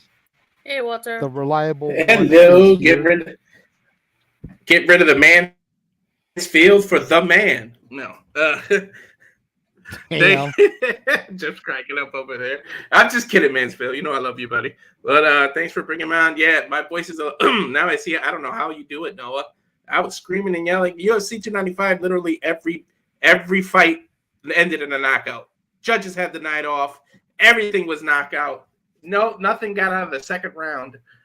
Only 2 fights went second. Everything else was first round. So if you missed it, catch me on the Rage of Wrestling YouTube channel where I plug everyone else now. And you can see it across the stream, everybody's YouTube. All you guys are on the bottom. But thanks for having me up here. Good on you. Yeah, absolutely. You've become part of the family in recent weeks. You get used to it. Noah, I don't know how you do it, Noah, buddy. My voice is tingling. You get used to it. Unless I'm like an actual... Lots of Mountain Dew. That does help too a little bit, not gonna lie. For me. And as far as Daniel's comment, well, of course we're on the dark side. We get the best cookies over here. Does that mean we all have red lightsabers? I don't. Mine's purple. I don't care about nobody else. Mine's purple. I got the professional one from Galaxy's Edge and everything. I only got Ritz Bits tonight. I ran out of Oreos. This sounds so good right now. I'm not gonna lie. Cracker sounds good. Mine is a double-bladed purple saber. Cheese Ritz Bits. I only get fancy. Nice. Right? I only get a saber when Jade is on the TV. Whoa! Walter, we don't need to go there. There is a lady present. We just went beyond TV 14, methinks. My goodness. Wait, what? My goodness. Okay. Jake Cargill never had to start. I have a doobie line. How do you say this, Walter? Noah, don't, Noah, don't. But I can't see it. I can't see it too well. Is that doobie line? Doobie line? Doobie line? Doobie line. Chocolate pudding. Yeah, it's that. I have that. Fair enough. I had that. Anyway, back to our regularly scheduled programming, not brought to you by any snack food endorsement. JJ, what's next? Well, then, I guess we're going on. So, last night on SmackDown, we started the night and ended the night with heel turns. Yes. As Santos Escobar turned, finally. And Asuka, who was already a heel, but was kind of aligning with the baby faces, returned heel to join Damage Control. And I don't know. I posed this question to Datilla when she was doing her show, It's Wrestling Time, last night. Check it every Monday, Wednesday, and Friday on Rangers of Wrestling. But I posed the question in the chat, and I figured I'd get into it here. Do we feel like 2 heel turns on the same episode, bookending the program, was too much? You know, we've all kind of felt that Santos was going to turn on Rey eventually. Yeah. Asuka, like I said, she was heel, so her returning heel, you know, reforming the Kabuki Warriors under Damage Control, not extremely like far-fetched, something we saw might have happened with the return of Kairi Sane. I'm just wondering if doing both turns on the same show was a smart idea. Yeah. You know, they very easily could have turned Santos next week. They could have very easily turned Santos at Survivor Series, or had Asuka turn at Survivor Series. Make everyone think she was going to be on the babyface team for War Games and pull the trigger inside of War Games. I think it would have been more effective. don't know if doing both heel turns in the same night was a smart move. Datilla, we'll go ahead and go to you first because you did touch on it a little bit on your show last night when I asked you, so you can kind of give your thoughts. You know, if you still hold to what you said then, or if now hearing my logic behind asking you what I asked you, if maybe it's changed your opinion some, and then we can bounce around the room and get everybody else's thoughts on it. Okay, well, hearing your logic, it certainly kind of does change my mind a little bit. I do think that Santos turning heel would have the right call because I don't know how much more you could have dragged it out. There was hints of it there. You drag it out anymore, it's like, okay, you're taking too long. Just turn him heel already. With Asuka, they could have dragged out Asuka. Now that I think about it, they could have dragged out her heel turn a little bit. It didn't have to happen right away, especially because there were no hints to it, you know? They could have teased it a little bit here and there, and then, like you said, pull the trigger at Survivor Series. But with the Santos one, that was the right call. I don't know how much more they could have dragged it out before people were like, just turn him heel already, you know? Okay. I mean, with Santos, the only way I could think they could have dragged it out some is if they were going to give Ray a rematch against Logan at Survivor Series. And then we could find out at Survivor Series if Santos leaving the Nucks was truly an accident to help Logan or if he did it with intent. And in the couple of weeks leading up to there, it could kind of be a, no, that was an accident. I didn't mean to do it. And I think that's how they could have stretched it personally, and then had him look Ray in the eye and intentionally cost him the match. I mean, I agree with you that out of the two heel turns, that made the most sense to do on SmackDown. But I feel like one of them could have been waited on. Yeah, I feel you. You do Noah, have I know you. Sorry. Go ahead. No, I No, feel you. go ahead, because there's a delay on my end, so it's going to just be a motherfucker the rest of the night. So Okay, I was gonna say, yeah, I feel you. Now that I think about it, that I slept on it. Yeah, they could have waited on the Oscar one. okay, Noah, I know you don't watch SmackDown because you don't have Fox. What are your thoughts on the two heel turns in the course of a night? Like, does that make sense to you? WWE logic, LOL, I know, but I think the Santos one did make sense because you basically pushed about as far as you could go without the contractually obligated rematch or Santos Escobar and Rey Mysterio just put together in a tag team scenario, and then Santos turns on Rey as Rey may question his integrity. And for the longest time, we've been wondering when Santos Escobar was finally going to turn against the guy he deemed as his hero. So hearing this made sense. Now, the Asuka thing, I think based on the fact of what they were setting up, you really could have saved this for War Games.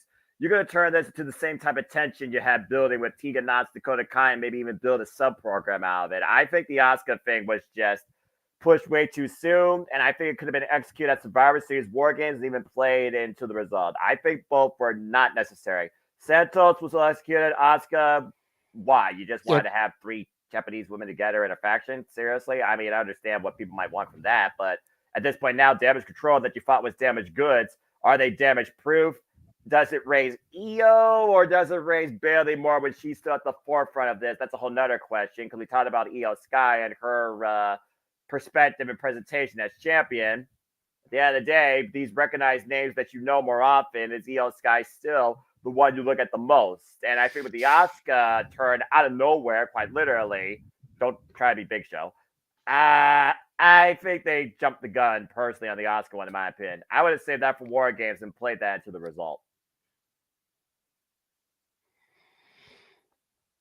Yeah, I mean, the $1 million question now is who's going to join the babyface team at Survivor Series? You know, is it going to be 4-on-4? Is it going to be 5-on-5? Is Dakota healthy enough to wrestle? Or is it going to be a Dakota-less War Games, and it's going to be those 4 against another 4. We know Bianca and Charlotte are a unit. God help me. Shotzi is being thrown in there. But who's going to be the 4th? You know, they have a couple of options. I'm hearing rumor that Becky may get thrown over there, which why? She's not a SmackDown talent. I'm hearing the possibility of me and Walter's girl Jade being the other one. But I don't know if that's a smart move, using her in that match for her debut. Have her first WWE match be War Games. I don't think that's smart. I agree. Personally. I agree. You know, but like, who else could they pull really? Like, the SmackDown roster is less star-studded than the Raw roster. You almost would have to go to NXT, and if you're going to go to NXT, the only name that I think would make an inkling of sense would be Roxanne Perez. You know, she's done just about everything down there. So to put her along the lines, alongside Shotzi, been in NXT recently for Halloween Havoc, the Queen, and the EST would do nothing but elevate Roxanne to the moon. We already saw her in the Rumble this year. Yeah. Yeah. So seeing her in War Games alongside those women, I think, is the only one that would really make sense for a call up down there. Well, what about Scarlett? Didn't she like help Shotzi co-host Halloween Havoc? Or what about like Mia Yim? When was our last match? She did. She did, and I know I suggested her in the chat room when you were on the air last night, and I solely only did that because of the fact that Shotzi and Scarlett, like you said, co-hosted Halloween Havoc. They did that haunted house show for WWE on their YouTube channel, so they've got a little bit of history being together. But to Noah's point, hell, when was the last time we saw Karrion Kross wrestle, let alone freaking Scarlett? Yeah, where is Karrion Kross? Catering. So, on social media.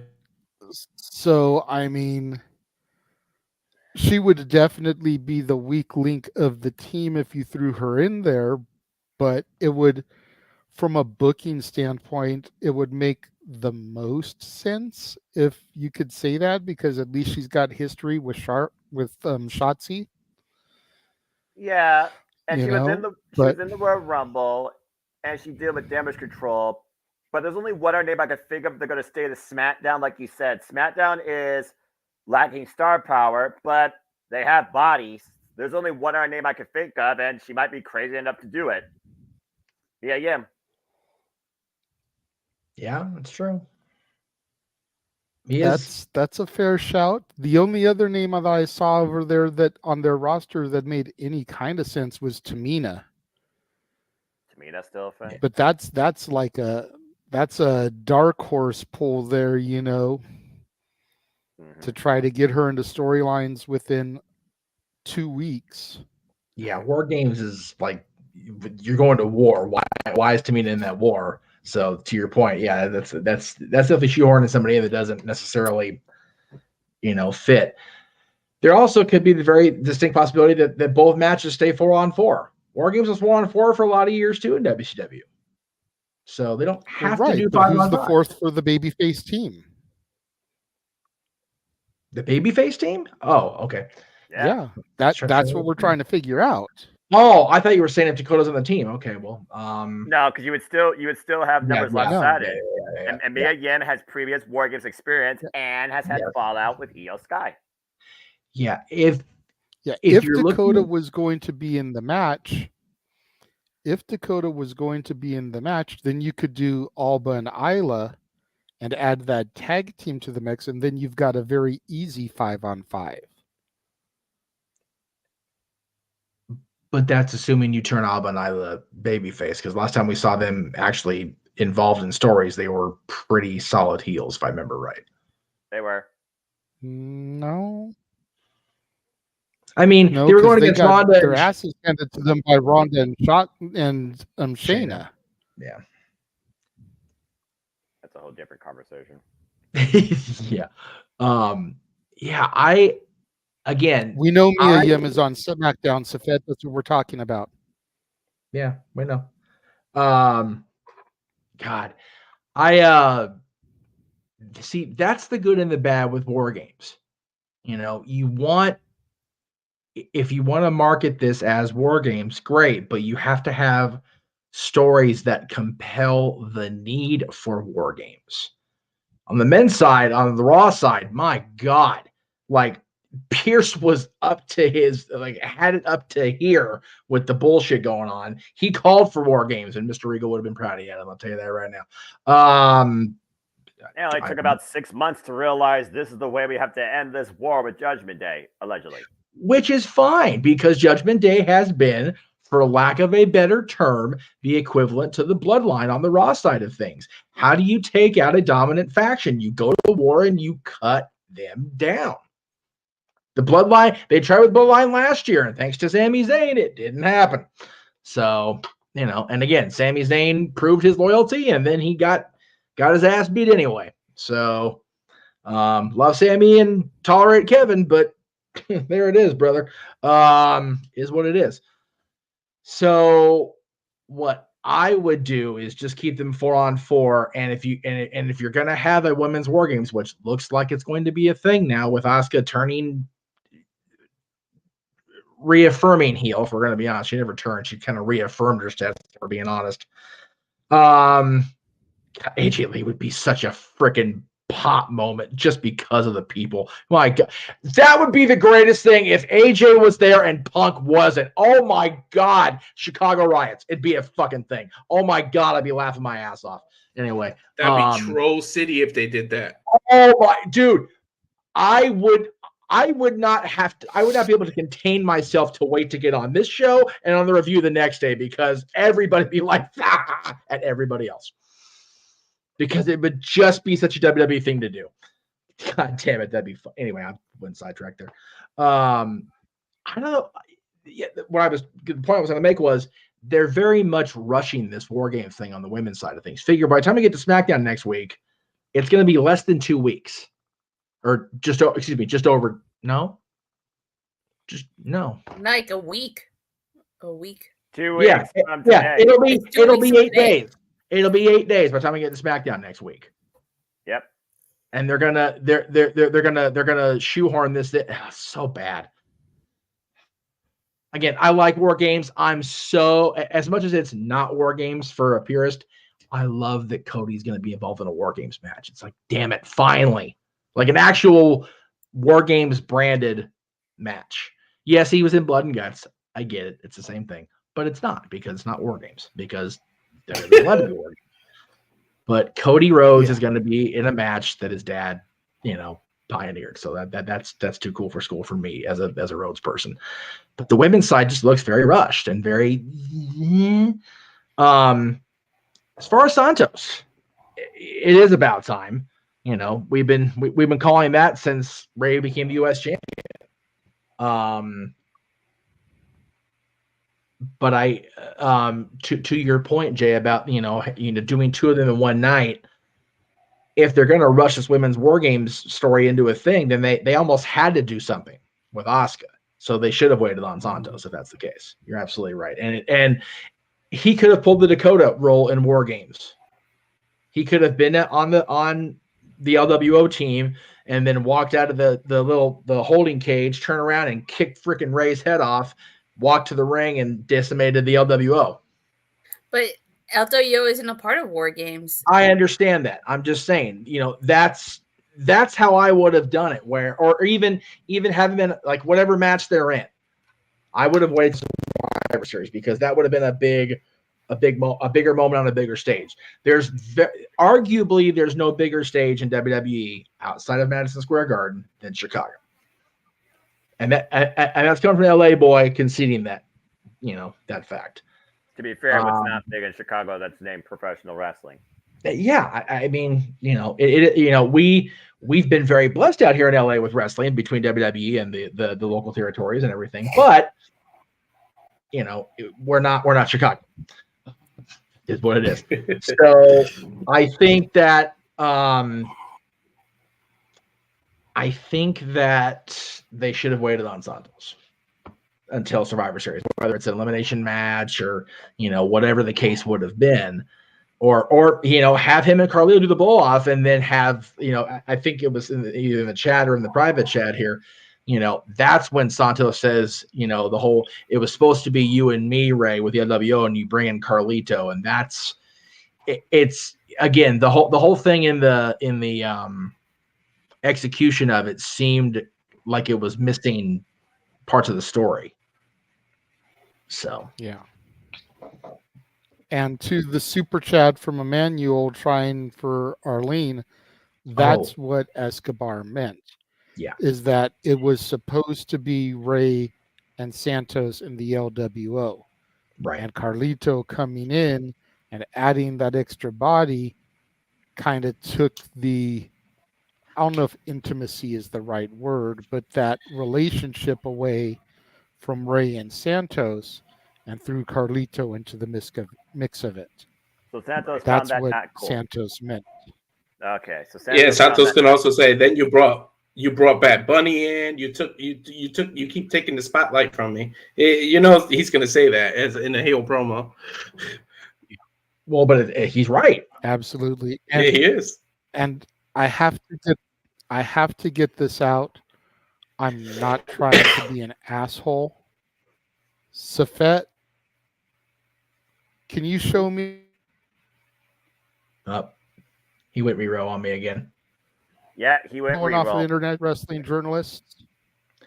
JJ, say that one more time. You completely went glitchy, and you're actually glitching right now. So just give it a second. Test. You're good right now. Can you show me a WWE press release where this is stated, or are you going by internet wrestling journalists? Number one. And number two, stick with the program. We addressed that. Thank you. You're welcome. All right. Emmanuel, just because Alba and Isla put a curse on the tag titles doesn't mean that they're not baby faces. They have been so sticky, so gimmicky in their routines. It's hard to not like them. And again, when they got sent packing essentially because of Ronda Rousey, people are going to love them anyways because they were hating on Ronda so hardcore. That's fair. Mm-hmm. Yes, Jeff. I just want to make sure I want to make sure you finished. I want to talk over you with all the glitches we're both having. By the way, I am doing everything I can to not be in Studio A here next week, so at least my part of it won't be as bad. I don't know where I'm going to be, but hopefully it won't be here. I think there's a hockey game next Saturday, so I may just tell my mom, go find somewhere else to be. I'm dead ass serious. This is bullshit. This keeps happening to both JJ and I. It's just ridiculous. It hasn't happened to me for a minute. I know, but the fact it's happening now, I'm like scared for next week now. It's like shit, because next week's the whole week next week's gonna be big, and we got to make sure everybody's on point. And we'll get to the plugs later, kids. Anyway, that's why after last week I moved to my son's room. You can tell this is a teenage boy's room, but I had to move for that buzzer to stop. Well, part of why I've been better is because I actually plugged the Ethernet cable back in, so I've been a little bit better tonight. But most of the time, if I can't have the green screen on still, which sucky. Anyhow, yeah, I don't know. I just think that if they were going to do, again, this goes back to, and again, I'm not trying to compare because they're not the same, but this goes back to having two pay-per-views or pay events so close together. Yes, I realize Crown Jewel and Survivor Series are more than a week apart on like All In and All Out, but you're having teams go to war.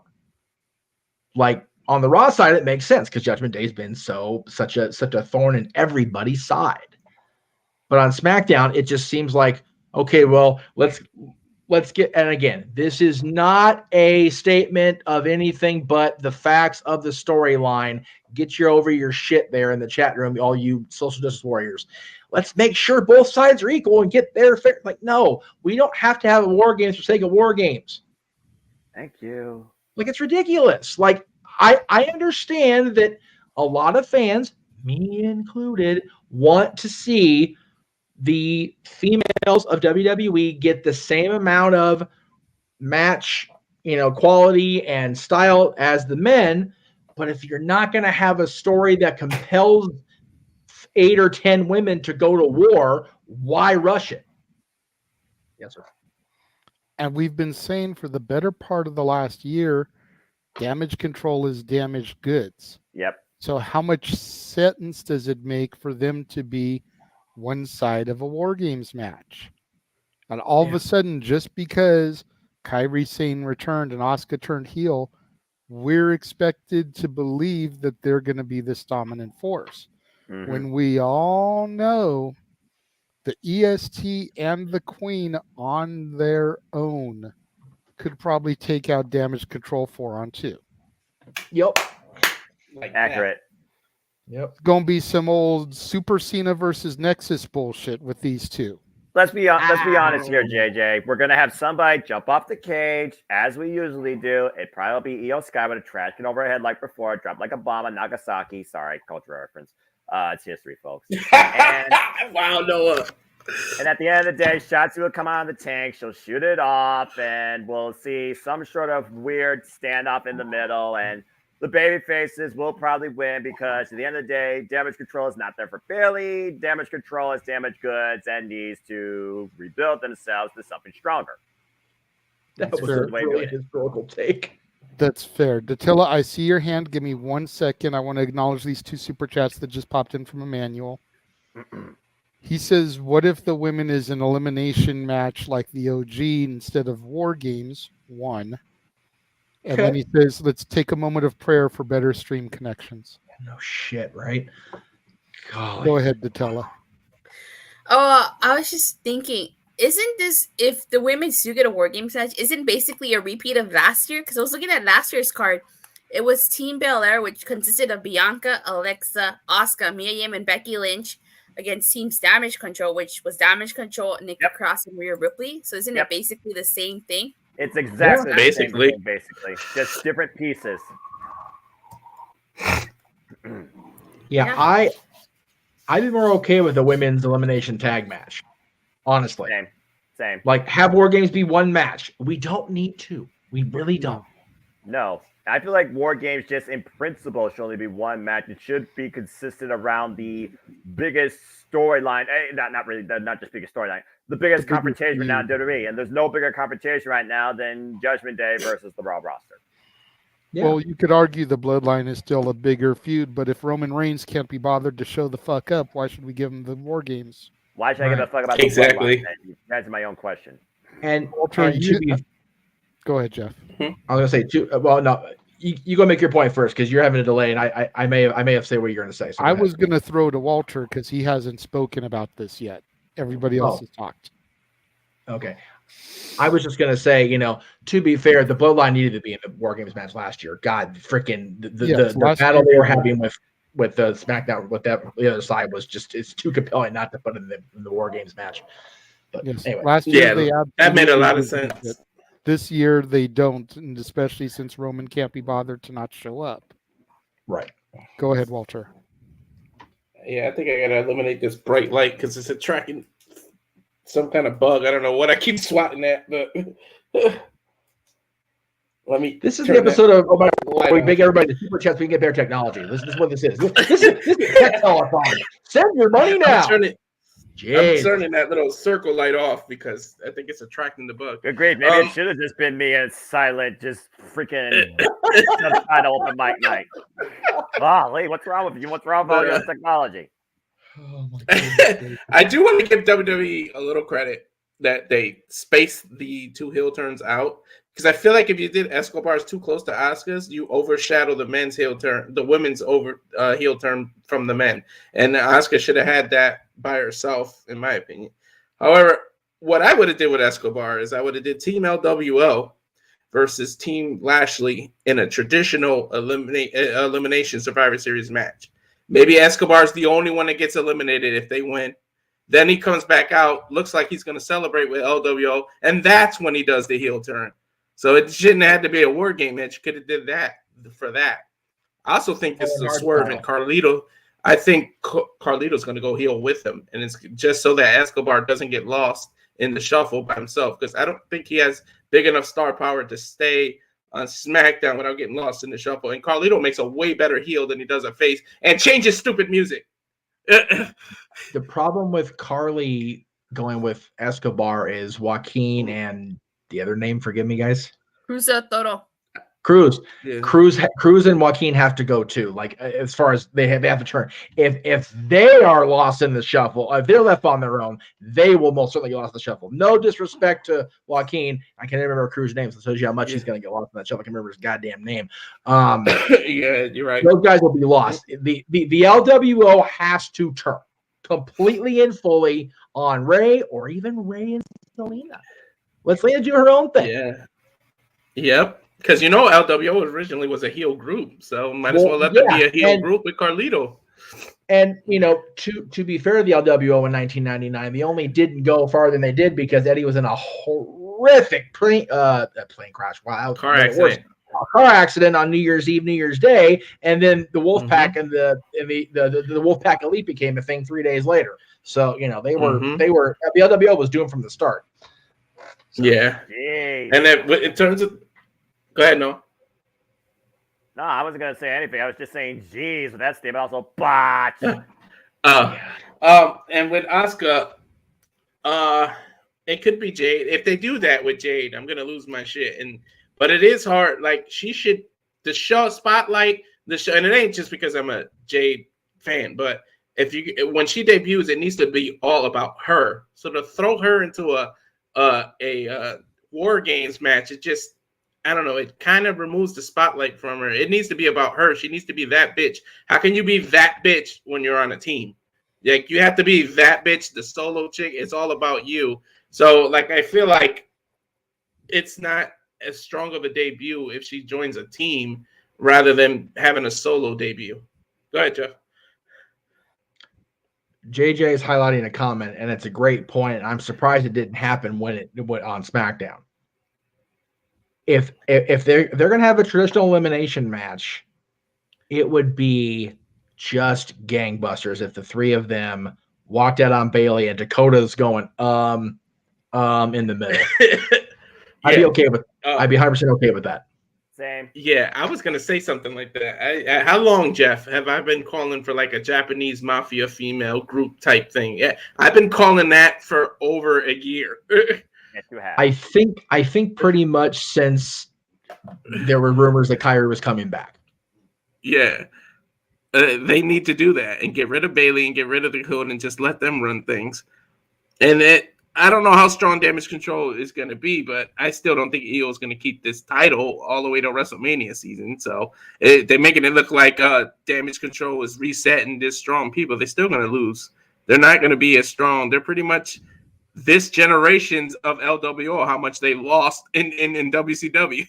Damage Control is just loss after loss after loss. And like JJ said it, Damage Control is damaged goods. So it's hard to recover from that. It's like Tozawa being all of a sudden being this top baby face and getting all the wins. Like, this was why I said I like that they're doing it slow. Like, you can't just flip a switch like that and all of a sudden Damage Control's the shit and they're winning all their matches. Like, things don't flip on a dime like that. No. I only disagree with that and say that it depends on the talent and how long they've been flip switch down.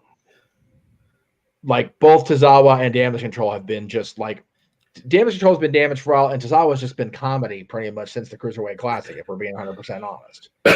Definitely. You know, I give you credit. It does deserve it. It depends on the talent. I give you that one.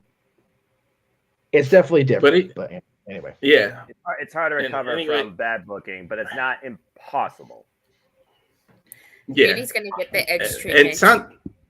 But Santos, they could have took the time. Look what they're doing with Drew McIntyre. They're taking their sweet ass time with his heel turn, and it works. So not every heel turn has to be rushed. You didn't have to do 2 in a night. I just feel like they were like, oh shit, we didn't really book Survivor Series. We got to throw this together. And I feel like it was in a meeting and they were like, well, let's just do this. Like, I just feel like they didn't realize they didn't promote it. But again, to my point earlier, you don't do that with a big four. That's just I get that the Saudi shows are paid shows. I understand that. But again, you can't. I mean, I guess you can because they did it. But you shouldn't. Downgrade your big four at the expense of something that, at the end of the day, what did Crown Jewel really do, storyline advancement or title advancement wise, other than Logan and Ray? Nothing. And I'm a bigger fan. I love war games. Don't get me wrong, but Survivor Series was such a tradition as a child, and I went to the one that Undertaker debuted. I want some more traditional elimination matches. You should just have one war game. You were at the Survivor Series in Hartford? Yeah. You bastard. Man. Oh, that would have been cool. God, how again, I don't know where we're at here as far as the start. How bad was the crowd thinking that the Eggman was going to be something, or the egg thing was something better or worse than it actually turned out to be? Poor Hector, by the way. The air came out of the building, man. Right? you can hear even on the network, it's like, what the heck? Like, apparently what they were supposed to be trying to go for is their version of the San Diego chicken. The only problem is, outside of Southern California and maybe a couple of regions, who the fuck gave a crap about the chicken? Like, who cared about the chicken? The chicken wasn't a thing on WWE until 1998 anyway, with Pete, or 99 rather, with Pete Rose. Something that's better off forgotten. My uncle was like, "Que esta mierda," which is like, "What is this shit?" That was the first thing out of this thing, and I'm sitting there as an 8-9-year-old kid, like, okay. Again, growing up, where I grew up, as old as I am compared to the lady who asked the question, the San Diego Chicken was a big deal out here as a mascot. But outside of California, it was like, okay, why are we parodying this? And you can see he made exactly one more appearance, freaking 11 years later. So there you go. Yeah. By the way, I want some more traditional Survivor Series matches because that's what it's about. You could just have the men's main event as a war game. You don't need to. I understand, like you were saying, I understand the whole equality thing, but you don't need it. You could do traditional elimination matches. You know what, Walter? Maybe you'll get your wish next year now that Raw and SmackDown have general managers. Maybe. But they do. But then they'll probably go back and it'll be Team Raw versus Team SmackDown elimination matches. I'll get my wish of eliminations, but then you're doing brand supremacy bullshit. Yeah, Walter is right. You don't need to do brand supremacy. I remember Team DX versus Team Rated RKO, Team Bischoff versus Team Austin. What happened to those? Gone as the day is old. You could give me one of those. You could do Team Pierce. You don't have to have those two wrestle, but you could do Team Pierce versus Tim Nick in a traditional elimination, but don't make it Raw versus SmackDown. You can just say each one represents the general manager, but not the brand itself. I want to make sure my hand gets seen in case JJ glitches, because he's had his hand and he's been trying to interject here for a while. But go, JJ. The beautiful thing about Survivor Series is there's multiple. The beautiful thing about Survivor Series is there's multiple gimmicks that can be threaded throughout the show. You can do traditional Survivor Series elimination matches. You can do brand supremacy matches, and you can do a War Games match all on the same show without having to have it all be dedicated to one or the other. That's right. You can't do that. You could just enlist all of it. There's no reason why you can't have.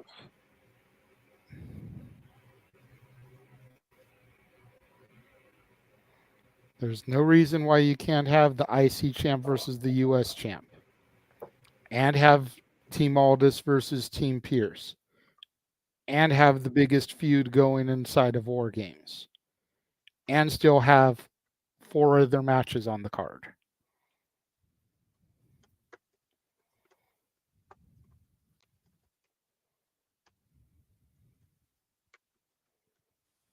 There you go.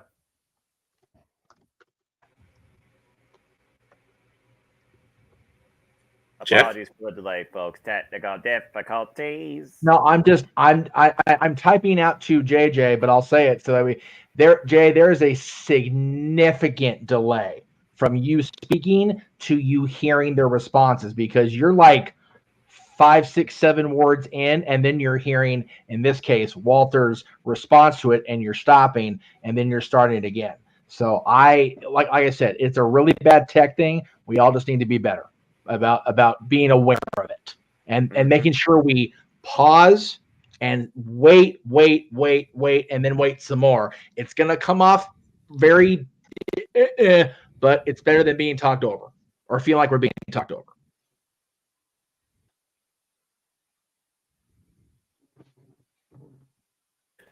Yeah, that's why I muted it, so I don't do anything. Okay, he's rebooting. You know- Hi, this is your fellow IT guy here, folks. Yeah, Anyway, Anybody seen the IT crowd? Have you tried turning it on and off? Right. Yeah. Right. Okay. It's one of those things. You guys have to remember something. At least with JJ and I, he lives out in the high desert. I live not quite as high up in the desert, but we're both in, number one, technological dead zones. Number two, neither one of us are exactly rolling in it right now to be able to afford upgrades. So it kind of is what it is, unfortunately. So this is how it's going to be, which is why I'm trying very hard, like I said, to be at home rather than the studio house, because stuff like this is going to drive me fucking bananas next week. Understandable. Yeah. So, but as far as Survivor Series, Walter, go ahead, because I want to make sure you get your point before you forget. No, I just want to attest to what you're saying, because my farm is out in Willis, California, and literally the internet is a big ass satellite dish in the middle of the ground. You can't even do like a router. You can't do, it's a satellite, and it sucks out there in that part of Cali. What's so damn stupid is Dylan's mother and her parents live, you might be familiar. I'm not sure if you'll be. They're in the Antelope Valley. You think, Antelope Valley, you think Palmdale, Lancaster, whatever. No. You go into Palmdale and then you turn right and go into Vinbar Hills, what her mother calls it. Vinbar Hills, like way the out there. And their internet's better in this house. And it's like, jeez.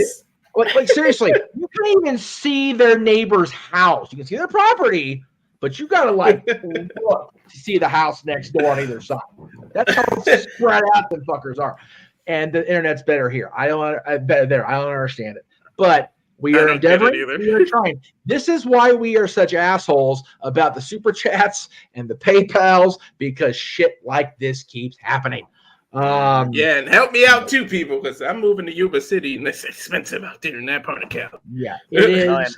And this is also why we are grateful to Datilla for being there at the forum, next weekend. But it's like, man, it'd be cool if she could be in studio in case shit gets real. We don't have a color commentator and JJ. We could have somebody doing the AW calls. But we like we told you, go have fun. That's the most important thing. It's just going to be one of those things until we get everybody in the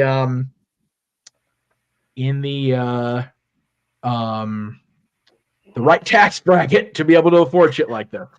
What do you mean? For the AEW or for TNA? AEW, as far as next weekend, hopefully by TNA reboot I'm like, okay, Santa, if I'm one of your ambassadors, listen to me. I need a nice new computer. I found one on Amazon. It's like $450. I need a new one of these, and I need a new microphone to go with it. You can give me that for under $1,000. We'll talk, Santa. We'll do our thing, brother. Anyway, the Tim had her hand up for a while. I appreciate you, love. Well, actually, I wouldn't be able to call Full Gear or any WWE or AEW pay-per-views because I watch those with my parents. So the only reason I can do Impact is because I watch it by myself and I watch it in my room. Like anything WWE, AEW related, I watch in the living room with my parents. Right. No.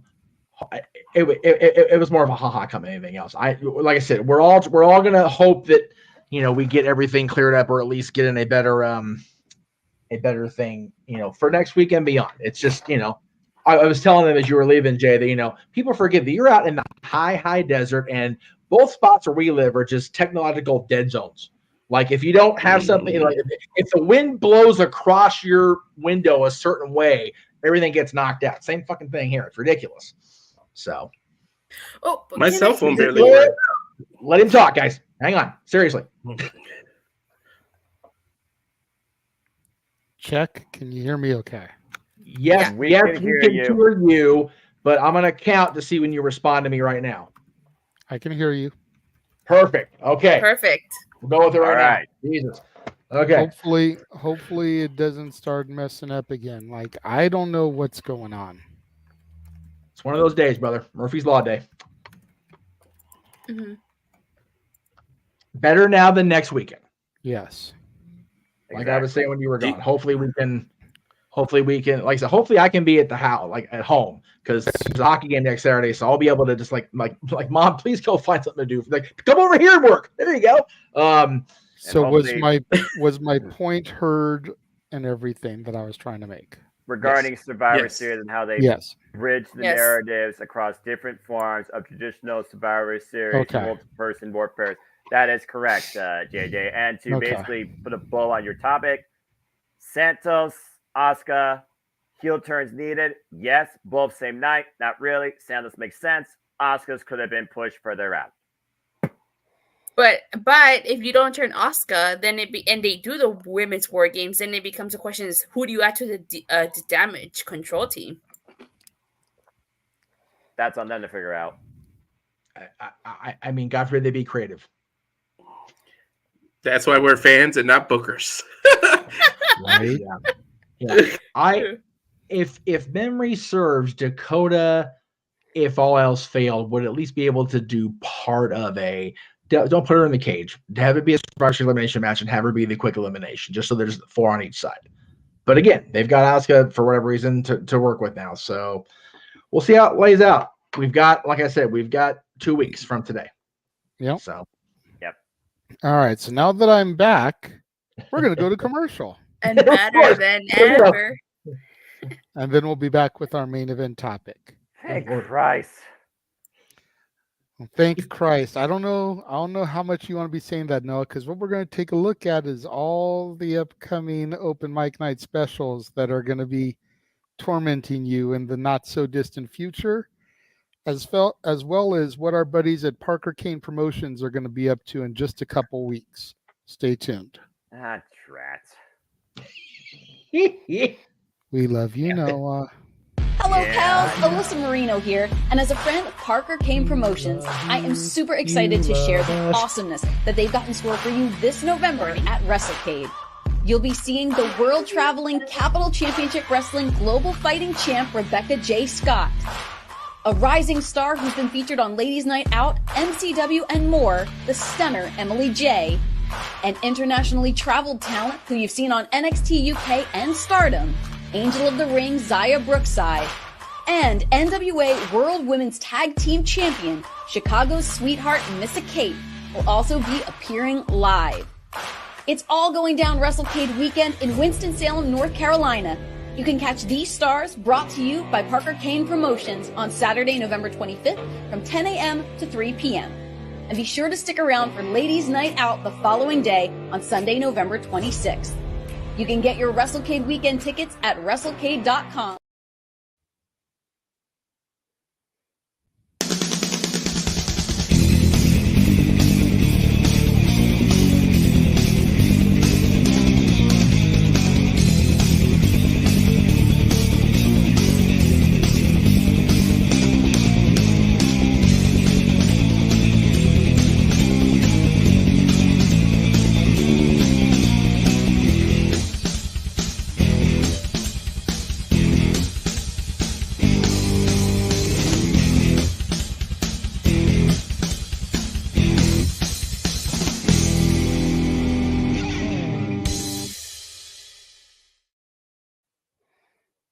All the karaoke, and game shows too. Damn it. so melancholy. As great as watching his reactions to the watch along trailer is, and the way that he pops for certain shows, watching him give the bird to Disneyoke next week. Right. So oh good. my god. By the way, my computer's so bad it's still playing the trailer like right now behind me. I don't know if you guys can hear it or not, but it's still playing. I was able to hear it. Yeah. Of course, next week, just because he's already given the bird, all of the songs that you hear are Simple Man Sing next week will be able to be found on Noah. That's what I call Yeah, Disney. buddy. Mickey Mouse looking up at him like a G, like, yeah, boy. I do not approve of this. I worked with that bastard for a year. They never looked at me like that. Damn him. Yeah. Mickey looking at Noah the way that Josh looks at Matty Laws. Accurate. Where's my love, Mickey Mouse? I ask you. Where's my love? I ask you, boss. I've been loyal. I've been a good soldier. I was trying to be a good soldier. Anyway. Our main event topic is something that I came up with. I have a feeling that I know the way certain people on this panel are going to go with this one, but it's been slow lately. Like, there's really hasn't been a whole lot newsworthy to discuss. It's like trying to come up with topics has been difficult, if we're being honest, and we don't want to just cancel the show because we all look forward to this every week. True that. You know, the Saturday night shenanigans that are open mic night. And this week has been shenanigan filled, as they all are. Yeah, I'm a different sort. So I decided to come up with this topic, and it regards our tribal chief, acknowledge him. Never. And his reign. And see, that's where I know the divide's going to come in this topic. Yeah. So has Roman's reign made the championship more or less important? On the one hand, you can say and argue, 1,100 plus days, longest reign of the modern era, longest reign since Hogan in the 80s. You talk about the bloodline and the tear they've been on the better part of these last 3 years. Arguably some of the most compelling storytelling in WWE history. Definitely since, at the very least, the Austin McMahon era. Absolutely. But at the same time, when your champion isn't there all the time, can't be bothered to make a big 4 pay-per-view, PLE, whatever the hell you want to call it, and you've got guys like Gunther, who's on a tear with the workhorse title, granted, not near as long as Roman's been on his with the WWE title, but pretty close to half the reign that Roman has had. Pretty close. Not exact. Don't at me with numbers. No. It's irrelevant here or there. Mm-hmm. But Gunther's on what, like close to 500 days? He's at the over. Yeah. And you could argue that title has become more important. You could argue that Seth's title has become more important, with Seth there defending it on a regular basis. And yeah, I get Roman's a special attraction. You need to save the special attraction for the special shows. But the Big Four is a special show. I would understand, and I've said this before on the show, if all you want to do is book the champ at Rumble, Mania, Survivor Series, and SummerSlam, and then maybe Elimination Chamber just because it's on that run to Mania, and 1 or 2 of the Saudi shows, you're still getting 7 shows out of him a year, out of an average of 12 PLEs. An average. That's more than half. Mm-hmm. And I could maybe get behind that. But when your champ can't make one of your flagship pay-per-views, that's where I start to have a problem. Roman just came back from a hiatus, did Saudi, and is now going back on another vacation. And is rumored that he won't be back until the lead up to the Rumble.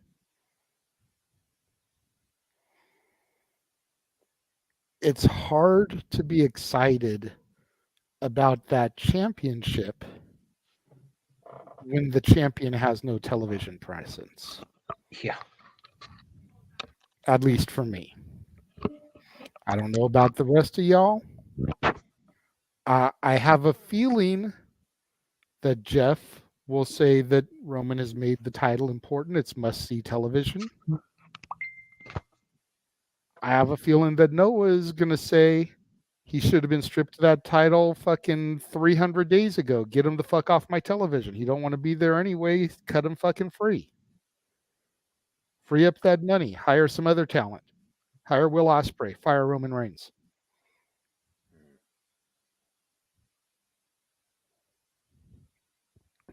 But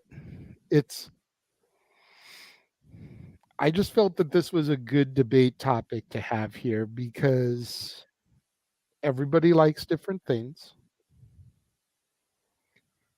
And I'm not sure how the chat room feels about this either. I'll start going through some of the comments as you guys talk. I'm going to go to you first on this one, Walter. Since I feel like I have Jeff and Noah pegged, I'm going to come to them last. All right. So I'm gonna go to Walter, then to Tilla, then I'm gonna go to Noah, and then I'll let the man whose name is on the marquee bring it home. Go ahead, Walter. Ready for this weird answer? I think for the first year and a half, he did make it more important. The last year, no. The fact that he did this part-time thing, and you have this great run with Gunther, the IC title, 455 days, and you got Seth's run. Now his title seems to be less important because we see what it's like to have champs that continuously defend and continuously be on it. And what's weird is for things beyond Roman's control, when he had leukemia, he had to take all that time off. You would think that would make him miss wrestling and be like, I can't become a part-timer. I saw what it was like to lose what I love and not be in front of the crowd. And this is a precious thing, and you could lose it at any moment. So I want to be more out there. But then the same thing could have happened where he spent more time with his daughter and his family, and he thought that was more precious. And he was like, I need my time with that rather than wrestling. So it's like a weird catch-22 with that. But he already had enough time off when he got sick and had to take those times off. But so I know it's like more of a political answer with he kind of did both. He made the title important for that first year and a half of the Bloodline stories, but then this last year is just sometimes I love Roman. Look, needle mover shirt, everything, but sometimes WWE, the fact that you can go, hey, this was good without the main champ and without the main title being on it, says a lot about who the champion is. You can go through some PLEs and not miss that champ. Says a lot about who your champ is. Because if your champ isn't scheduled or even booked or can't be bothered on the pay-per-view, everybody should miss him and be like, where is he? Where is it? The fact that you can forget about him for that moment and be happy about what you saw on TV says a hell of a lot about who the champ is. That's fair. That's fair. Tatilla? Okay, so I agree with Walter. The first year, like when he first got that title, was great. It was like, oh my God, Roman's finally healed. This is what we want. They finally gave us what we want. But now it's just like, honestly, I'm over Roman as champion. He needs to drop that belt. And WrestleMania 39 was, in my opinion, the beginning of the end of the Bloodline. He should have been dropping that belt. But I have a strong feeling that he's holding on to that past WrestleMania 40 because he needs to beat Hulk Hogan's record. I don't think he does. And in my honest opinion, Roman needs to seriously drop that title at WrestleMania 40, or you're gonna really risk everybody getting bored of Roman. I'm already tired of Roman. I'm pretty sure people are getting tired of Roman. It's the same shtick every time. He can't win without someone interfering. So it's like they gotta just take that belt off of him already. Seriously. Like, I think WWE is just so focused with making Roman like the greatest champion ever that they're gonna they're doing everything in their power to make sure he still keeps his title, and he just needs to lose that title now. He doesn't need to break Hulk Hogan's record. He needs to drop the belt at WrestleMania 40. If not WrestleMania 40, I'll give you at least until SummerSlam. But after SummerSlam, yeah, you're pushing it.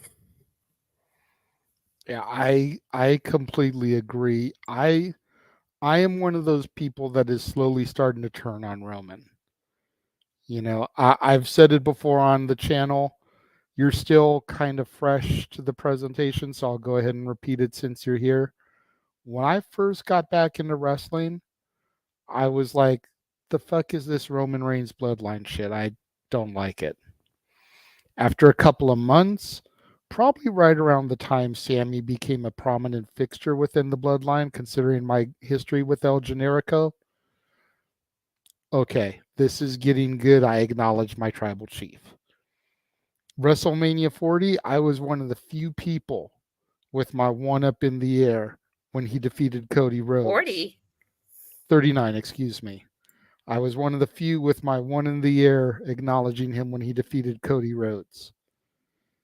Because I felt like, due to the fact that Cody had missed so much time due to his pec injury, he didn't deserve to come back at the Rumble and immediately take it.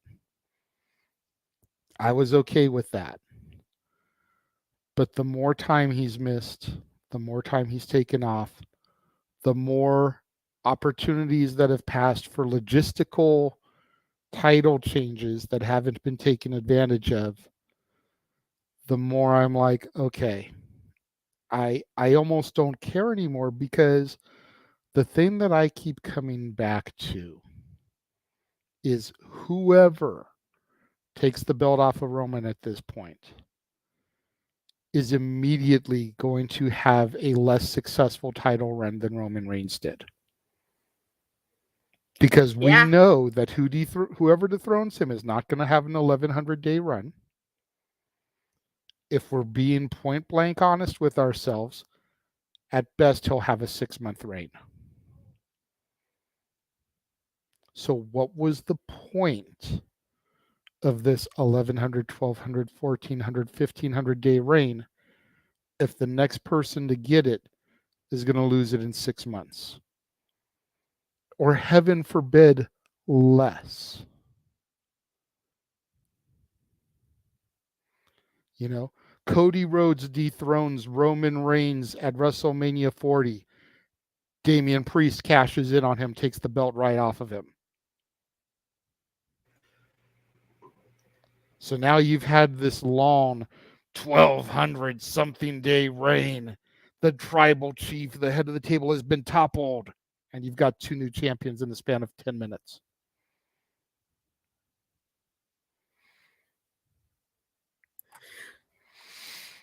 You know what I mean? It's like anticlimactic.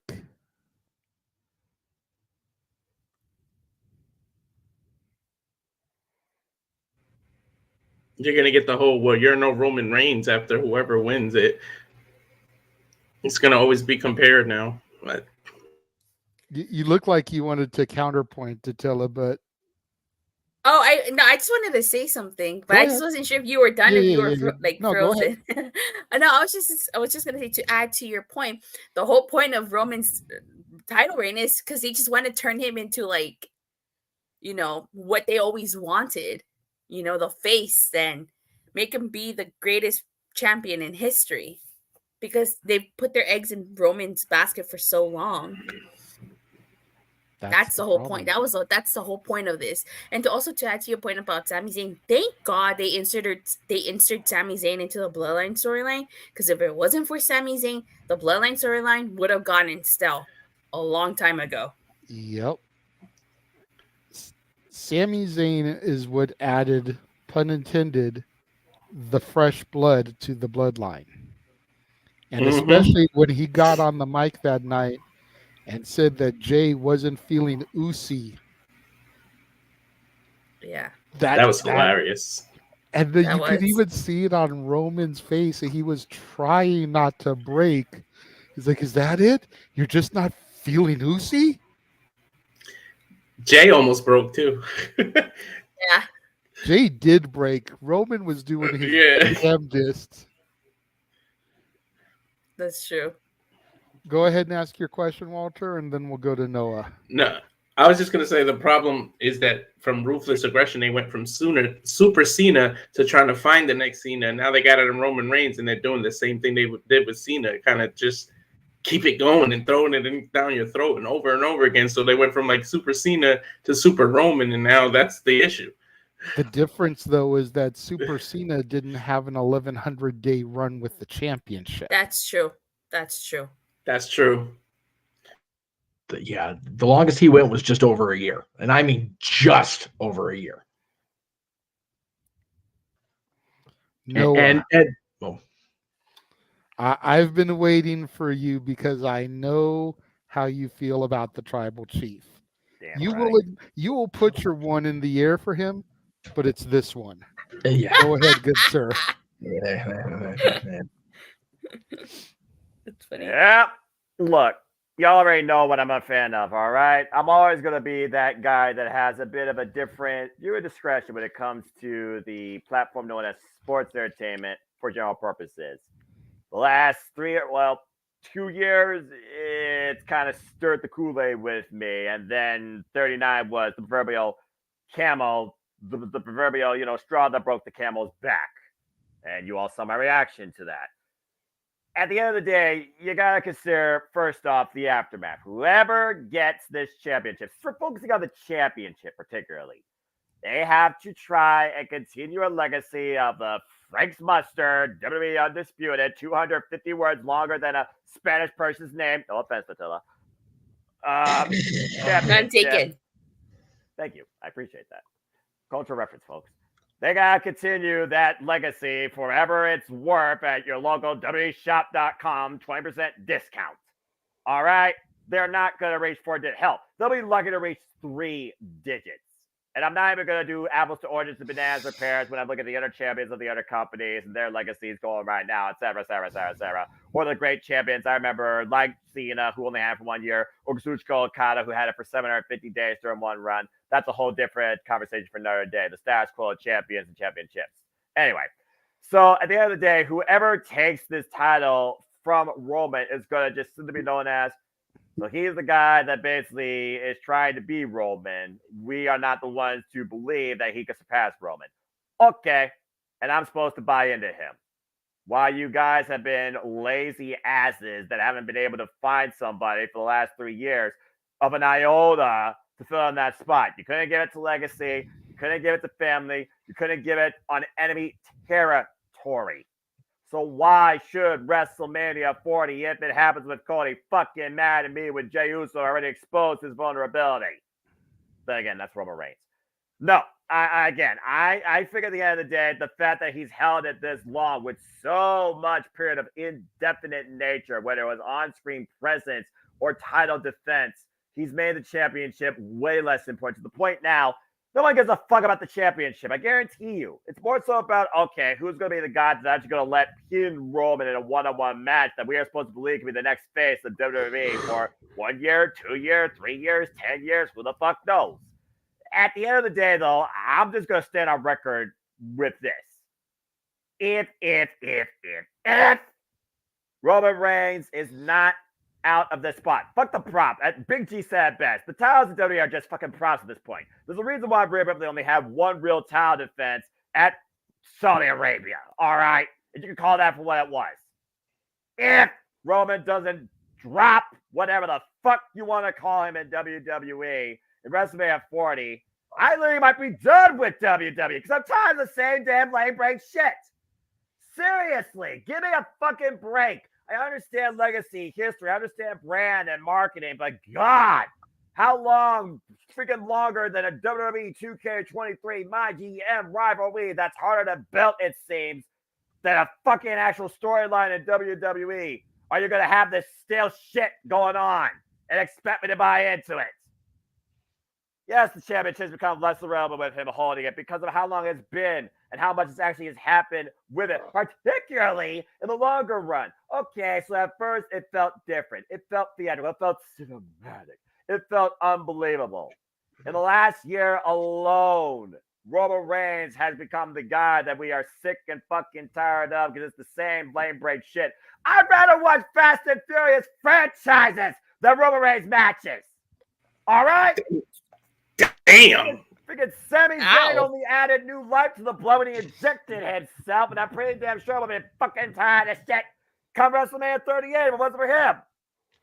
Seriously. Roman Reigns isn't the Fast and Furious. He's do something fucking different. Make me believe if WWE can actually be variety in creativity. And maybe I'll give actually a shit about Monday Night Raw and SmackDown. But at the end of the day, SmackDown's pigeonholed by Roman Reigns. At least Raw's got something on a weekly basis. But something's got to give sooner rather than later. And honestly, I wish it was with WrestleMania. But at the end of the day, if your best bet or their best bet is Cody Rhodes and Roman WrestleMania 40 trying to create Rocky with a victory, okay, I'll try and sell it. Go ahead, Walter. I just want to ask Noah what he thinks would have been the sweet spot for Roman, like a year, 400 days, 500. Like, what would have been the sweet spot when he lost it for you? I can answer that, but go ahead, Noah.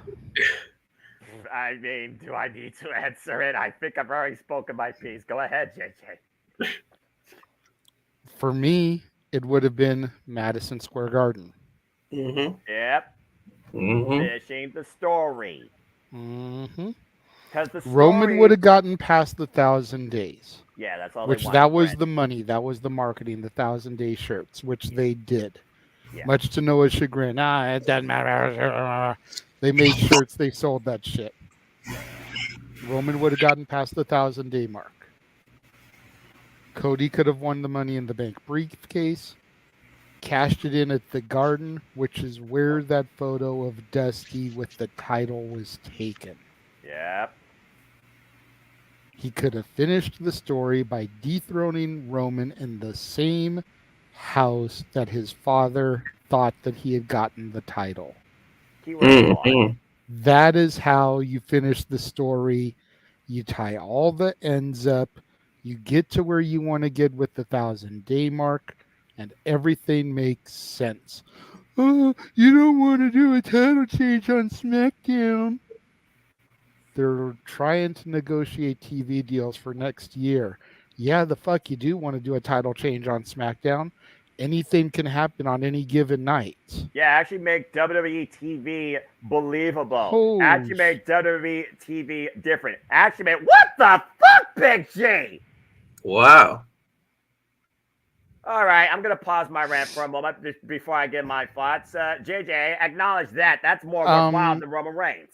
Big G just sent in a $50 super chat. God bless you. Sup, everyone. Just dropping in to say hi since I won't be here next weekend for Disney karaoke. So use this towards spins next week. Oh, love and miss you guys. Okay, well, first of all, hold on. Hold on. First of all, let me screenshot that. Damn it. So that I can have that on file for next week. And then, Big G, I want you to clarify in the chat if you want us to use that for 10 of the standard $5 spins. Oh, God. Or if you want to pinpoint people and specific songs for them to sing. Oh, you a bad man for that. You a bad man for that. Because, no, hold on. Because if he pinpoints, then he only can pick 2 people. That's fair. And 2 songs. Or there's 10 spins of the wheel. Yes. Randomly. Yes. Which, if you want to say being a bad man, 7 of those in theory could come up as Noah. Why are you trying to freaking put the odds against me? No, I'm just saying that everybody is on the wheel. Everybody's on the wheel twice. If I have to spin it 10 times, the odds are more likely going to come up randomly than if Big G just signifies, okay, he says 10 spins of the wheel. God. So let me screenshot that also. Hold on. I need to paste the other image. I'm going to leave that there just so I don't lose the screenshot. Right. He's not going to lose this. I guarantee you that. I am not. So give me a second. Yeah. Carry on the conversation. We're all on there twice, so we have. Yes. We could go twice. Well, oh my god. Well, right now we have a limited amount of people, and there's more availability on the wheel than there are people. So. Yes, I will show the wheel off when we get ready to get out of here this evening. So all the shills. Fuck. Okay. Well, again, BG, always appreciate you, man. Keep your head strong on your shoulders. Keep your mind stable and center. And yes, dirty towels are props. Okay, so back to this. Click. So yeah, you're talking about Cody Rhodes finishing story. I said myself and had to watch that live wet fart that went over in church spectacle known as tribal combat. You even said yourself, I said what I said.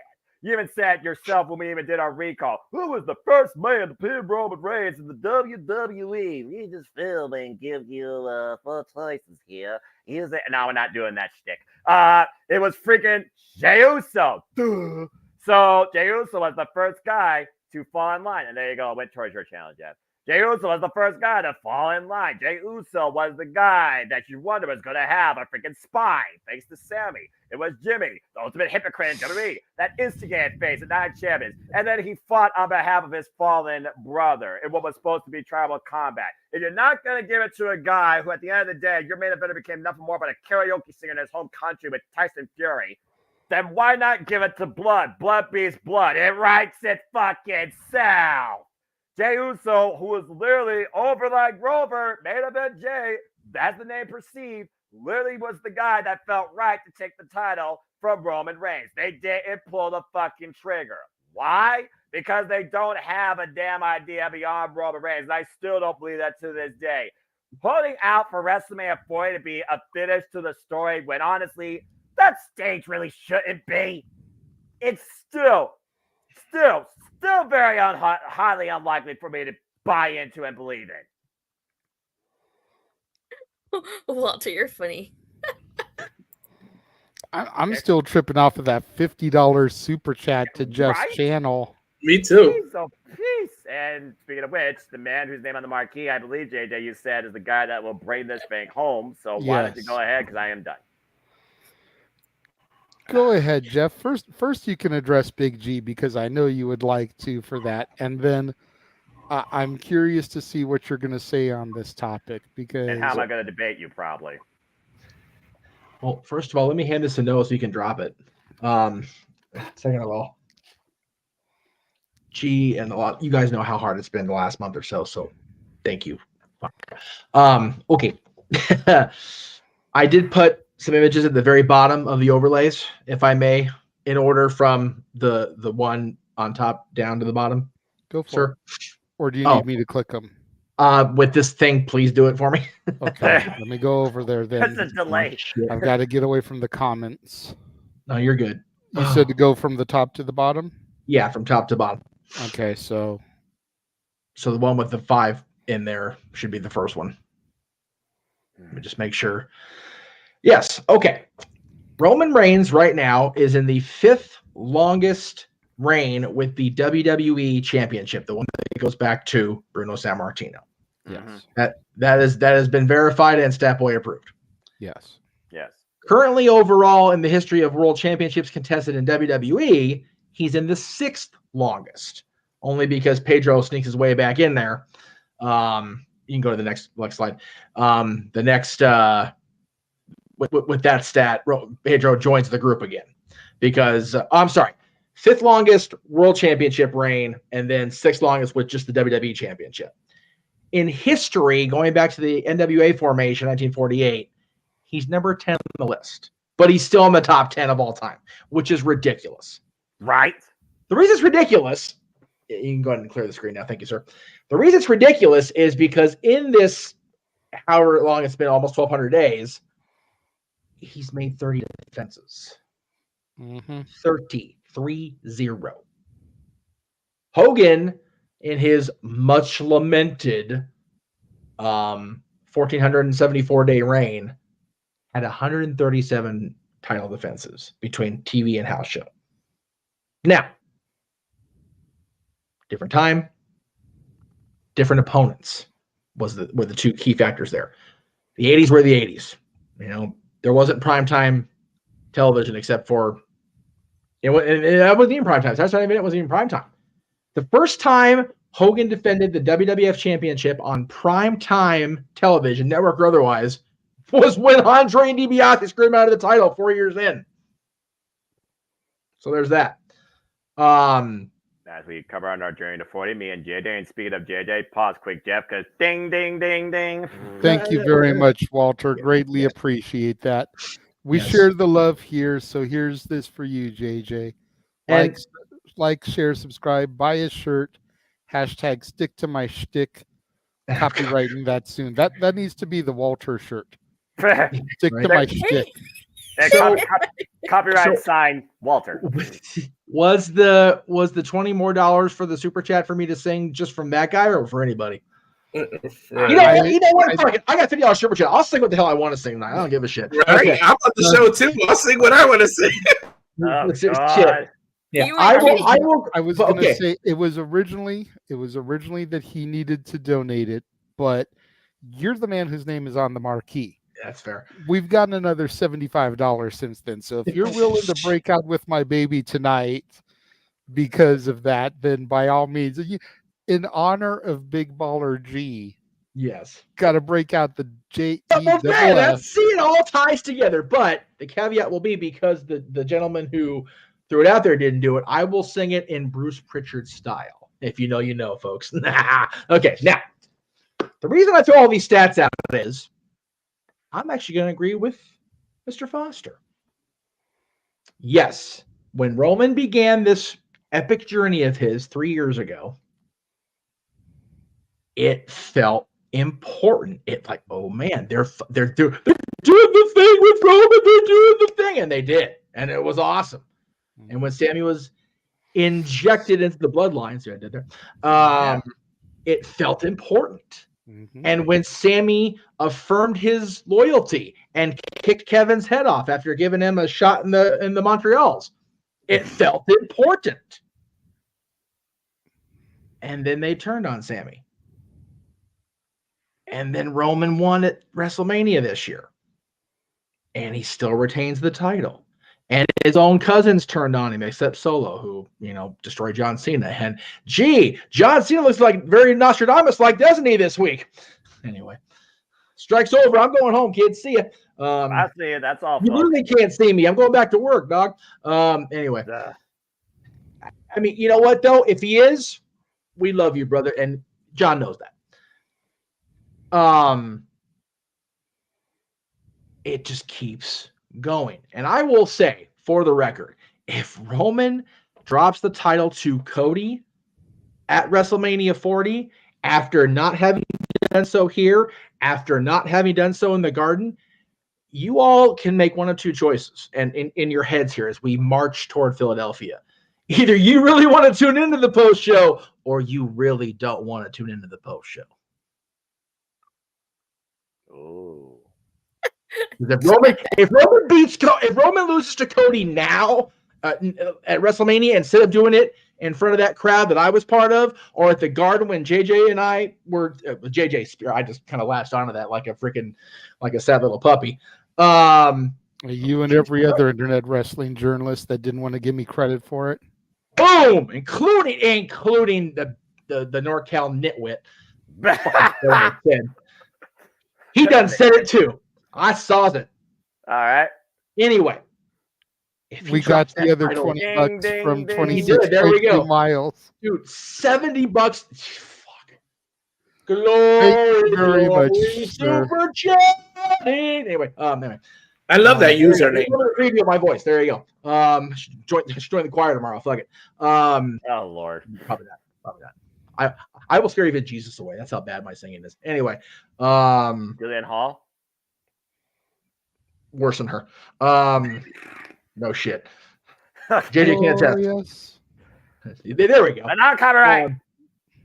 Yeah. Hell, I'm gonna sing Jeff Jarrett's song later with the Bruce Pritchard twang. I'm gonna go all the copyrights anyway. Are you gonna do the stretch too? It's more fun when you can't sing. Exactly. That's what makes next week so freaking beautiful to behold. Anyway, bottom line, y'all don't want to watch the post show after WrestleMania 40 if Cody wins after all this bullshit. But it felt important until WrestleMania this year. This last, whatever it's been, 8 months now has been like, are we done yet? I feel like I'm a kid in the back of a car. Are we there yet? Are we there yet? Are we there yet? And Paul Heyman's the parent going, shh, we're almost there. We're in the 4th inning. Or whatever the fuck. We'll get there when we get there. We'll get there. Yeah. Don't make me turn this car around. You know, it's like, fucking turn the car around. I'm done with this trip. You're stuck on a freaking freeway with a damn stupid medium in the middle where you can't make a U-turn. Going to LA, sidebar really quick. They closed the 10 freeway to go downtown. JJ Dattilo can attest. Oh my. Going to the arena, not only for the Kings game at 7:30, but the USA and Canada girls had a rivalry game at 1 o'clock today. So my dad and my brother were in Saturday afternoon traffic going to the arena. See, that's why you don't drive down there. Damn. May God be with them and also with everybody else. Oh my goodness. Oh, I never. When I go to Staples to the Staples Center, I never drive there. Never. Yeah, no, we used to take the train in for years. JJ rode with us a lot of the times, coming the opposite direction. But ever since pandemic, we've been driving in, and we're paying so much goddamn money to park in those lots now. It's like, man. Why don't you guys just park on the street? Park on Washington and just go walking. It's cheaper. Because my dad's 67 years old. He ain't walking that far. Well, drop him off at the arena and then go park. He's the driver. Because I don't drive. Oh, I see your dilemma. Oh, you forgot this. It's okay. Yeah. Anyway, that was a really sidebar because you heard me in traffic. It was like, I'm so glad to go to the fucking game today. He doesn't drive. His brother shouldn't drive. Accurate. Okay. And I've been in the car with his brother driving, and I've almost been in a couple of accidents with his brother driving. Oh my God, that's scary. What's so fucked up about what he just said is he was driving us all back from, that was Disney, I think it was, in the T-Bird, right? He drops us off in Long Beach, coming up from Anaheim. He gets on the freeway to go back toward here, gets toward Dodger Stadium there on the 5, and gets an accident. Totally not his fault. Like, oh. Damn. Like, literally, how close is Dodger Stadium to the Long Beach exits? Like, I'm just saying. That could have been all of us in that car. And that bitch just freaking took his whole right side off. It was so bad. Well, geography catastrophes aside, back to the Roman Reigns fiasco. Well, I mean, it's just a bigger clusterfuck, if we're being honest. I mean, this is all clusterfuck, to be fair. It's so sad because we were all like, Paul Heyman, oh my God. And here we are 3 years later going, can he just like have solo turn on Roman already and just like do something different? Mm-hmm. And I'm not sure I went Valley Girl there, but I went with it, so fuck it. I mean, again, I went with the freaking Godfather reference. In the boat, pull the gun, bang. I mean, it's to the point now where, yes, I want Cody to be the world champion so badly, but I wanted it more here, or I wanted it more in the Garden. If it happens in Philly, I'm going to be more mad that it didn't happen than happy that it is. Yep. And that's not what you want with your baby face leaving WrestleMania as the champion. I think Cody's title reign, no matter what, is going to be a letdown because it won't be this long, like we all been saying. So that's because everyone's going to have that status quo. He's not going to match out to Roman Reigns. Mm-hmm. Well, but was the Garden show after or before? It was after. It was after. Let's just say everything played out the way it has. Priest is still the Money in the Bank, even going into that Garden show. Mm-hmm. Cody finally does it. He gets the picture with the championship over his head at the end of SmackDown. And then Priest cashes in and takes the title. Then we've got a story going into SummerSlam. Survivor Series. whatever the case may be. I'm not saying I want Priest's reign to be short. I want Priest to be a dominant motherfucking world champion. I love me some Damian Priest. I loved me some Punishment Martinez, if we're being honest. There we go. But the story of Cody winning the championship in the Garden and then rechasing to where the hell is it? Detroit, right? Yeah. Yeah, Detroit. Rechasing to Detroit, which is a major market for them. Fuck me, it writes itself. But again, here we are now going into Chicago, and nobody gives a fuck because he's not booked.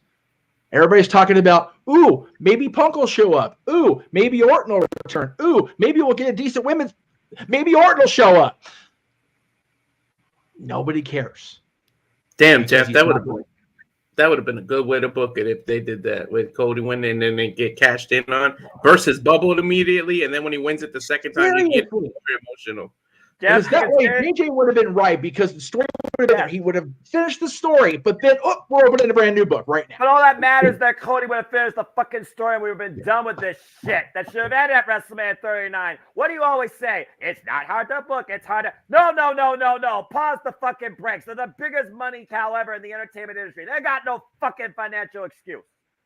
I love when Noah goes to finance.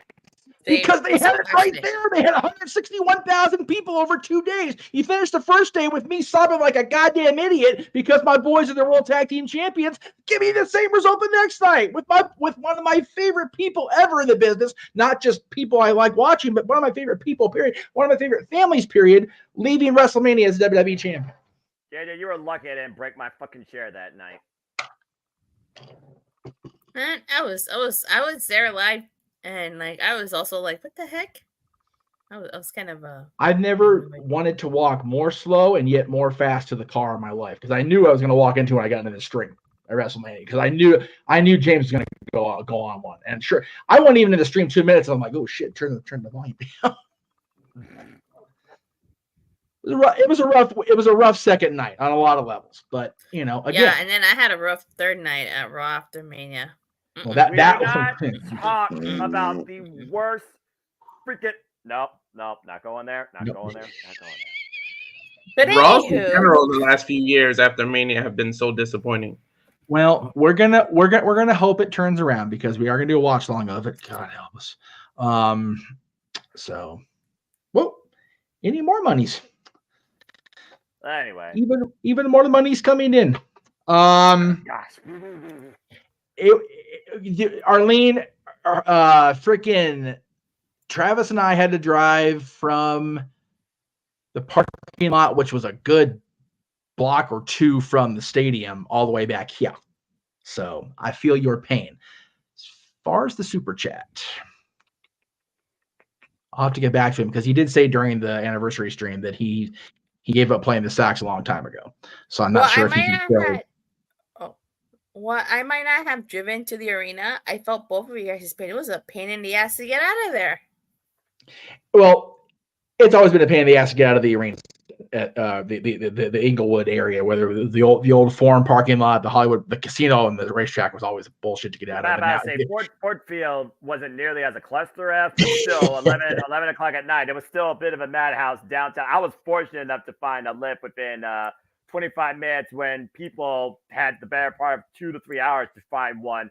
And that's if they found one that was affordable. Mine was like $30 and it was just still. Bleh.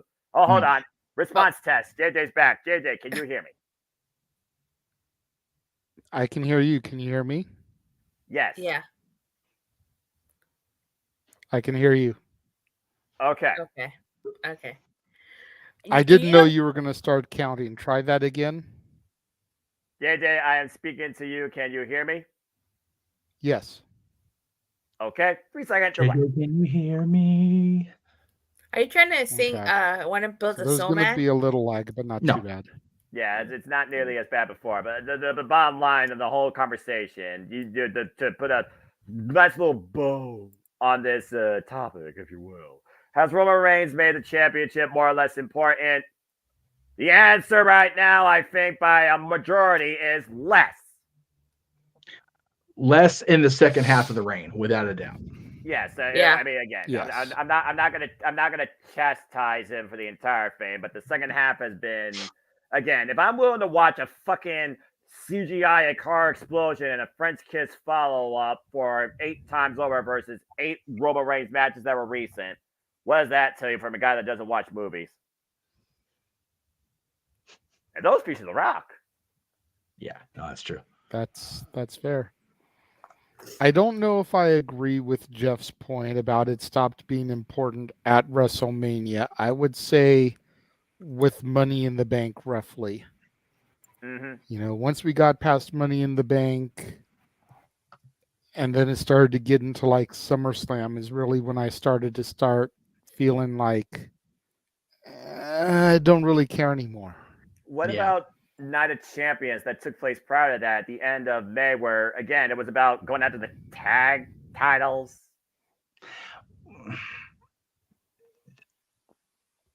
I think that was more about sticking it to Jimmy Jay. Yeah. Sorry, We're trying to do what Jimmy and Jay couldn't do and get the victory back to the bloodline from Sammy and KO. All right. The problem is once Cody failed, it was like, all right, now who's gonna do it? Because say Sammy beat him, we would have been like, how the hell couldn't Cody beat him, but Sammy did? Say Jay beat him, everybody would have been like, how the hell did Jay beat him, but Cody couldn't? And it would have been comparison after comparison. So they screwed up once they let him beat Cody. Yeah. If Roman and Solo had been able to beat Sammy and KO, Roman would have been MJF before MJF had the 2 titles.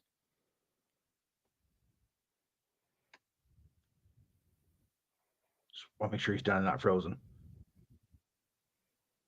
I'm done. Okay, cool. A hand raise will let me call on you, and then you'll know I'm done. Well, sorry, that's fair. The problem is that if they'd done that and he was still champion now, he'd be in the same booking quandary they're in with Max. It's like granted, Adam Cole is injured and Solo maybe wouldn't have been. Don't know. But, now you've got a champion who is going to be in the opening match, if we're being honest, next week during the 0 hour, and then he and Jay will probably close out. So we're not getting enough of Roman as it is. If he's got 2 titles and still taking the same amount of time off, then we're not getting the WWE Championship or the tag titles defended on the regular. So, yeah, it's once they book themselves into the hole of not having Cody be the guy, it's been very choppy. It's been very like, okay. And I understand that, today's fan, me included, we're very much, let's get on with this. But by the same token, I'm also the old school fan who grew up watching Hogan never defend the championship on Superstars. And, in the time that I've been watching, the WWF Championship was not defended at SummerSlam the first 2 years I watched SummerSlam. It was not defended at Survivor Series. The first year I watched Survivor Series, it was not. But after that, it was. It's been very sporadic to have the World Championship, at least back when I was growing up. Now it's like, if he doesn't, we get pissy. Yeah, back in the WWF days, it was only the Madison Square Garden shows. So that's why everybody had those long reigns. Well, that's why the Garden will always be the Garden, Vinny, because, whatever happened in, Baltimore or Philadelphia or DC or whatever, when they came back to the Garden, shit was on. So anyway, JJ, I'm sorry. We went off a little tangent again there. Yes. But it's okay because that was the end of the conversation. So. Oh, okay, good. I am going to take a final commercial, and we're going to see what our friends at Statboy Sports Bar have for us on a weekly basis. Yes. And then we will come back. Jeff will do With My Baby Tonight. Ah, yes. We will get to the shills, and we'll get out of here unless anybody else wants to super chat a topic or something,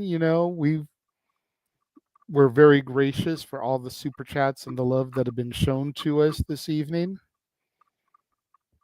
But that's what's on deck. So here's what's coming up and what you can see every week from our friends at Stat Boy Sports Bar.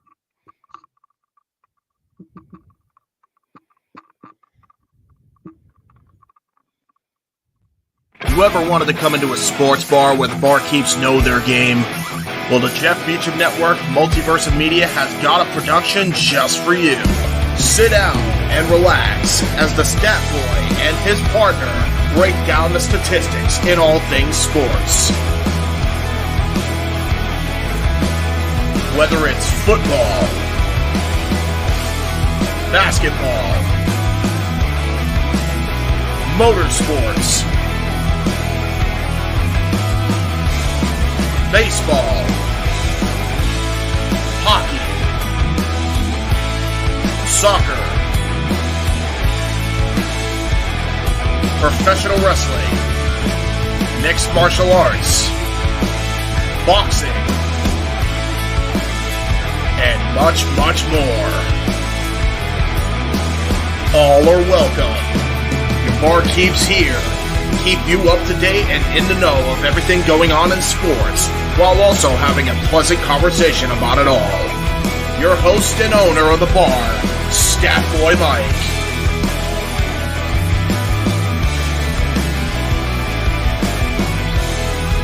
His partner in crime, Dory Lou.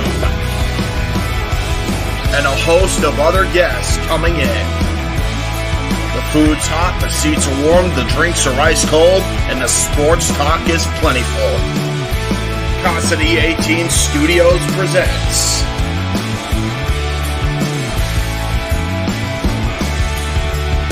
Stat Boy Sports Bar. Take a bar stool and enjoy the show.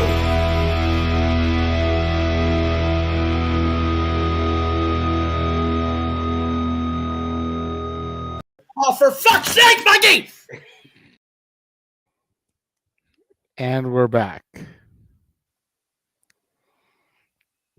Had to find a way to work the for fuck's sake Mikey in there this evening. Gotta be at least one. All right. JEFF went and got his cowboy hat. Ain't he great, Noah? I'm not going there with you, JJ. Well, we're going to step into his world, as the Meacham Man is going to sing With My Baby Tonight. Take it away. So I can't. I look at myself. I'm cracking my own ass up. Do we want the entire song or just the first verse? Just like we always do, verse to chorus. Okay, well, because if I'm doing a preacher style, I'll do the first verse, but I'll go ahead and do my best here. All right, here we go. In the style of Bruce Pritchard, here's Jeff Meacham. Spend my days working hard on the go, but the hands on the clock keep spinning too slow. 'Cause I can't wait to be alone with my baby tonight. You know my baby's got me wrapped around her little finger, 'cause she knows that I would walk through hell and back to be with her. Well, I can't wait to be alone with my baby tonight. I need somebody to do the girl part because I can't do that at high pitch. No? Okay, fine. You guys suck. I don't know the lyrics to this song. Are the doors, and we'll leave all the worries of the world behind. Hold me in your arms, never let me go. Baby, it's true, I've got a one-track mind, but it's hard to concentrate around a girl like mine. And I can't wait to be alone with my baby tonight. Clap, clap. Pause. Oh, that was beautiful. Oh, Lord. All right, enough of that Jeff Jarrett bullshit. JEFF. Ha ha! ACHAM. Ain't he great? That's Jeff of meacham.com. That was the slowest Undefeated. version I've ever heard in my life. I would almost never encourage to have anybody watch anything has to do with the WWE executive, but the Pritchard podcast is solid gold. Oh my gosh. Just because all the different impersonations he does of people he's worked with in his life. Well, you know. All right. It's Jerry. I forgot the lyrics. There you go. Anyway. Joe Henry. Not a bot. Do you believe? I'm not singing that tonight. I'm not singing Joya. All right. I ain't singing shit. It goes Nola. Oh, that's right. North Los Angeles. Give me. Where are you? There you are. Give me 5. What? There you go. Yeah. Actually connected. Fuck. Can't do this shit. Oh my god. Oh Lord. Oh, you guys. Yeah, I saw it mentioned in the podcast about doing Circle of Life. At least we're not doing it at my friend's birthday party where we would have freaking performance art too. That'd be scary. Anyway. Wow. All right. JJ, you're on delay, so go ahead. Okay. Make sure you follow the Cleveland combatant Josh Mansfield on the Twix at Walking Hymnal, on the Instagram at Mallomangram. Our resident Big Baller G, who came in with the $50 super chat today. Again, thank you so much, Big G.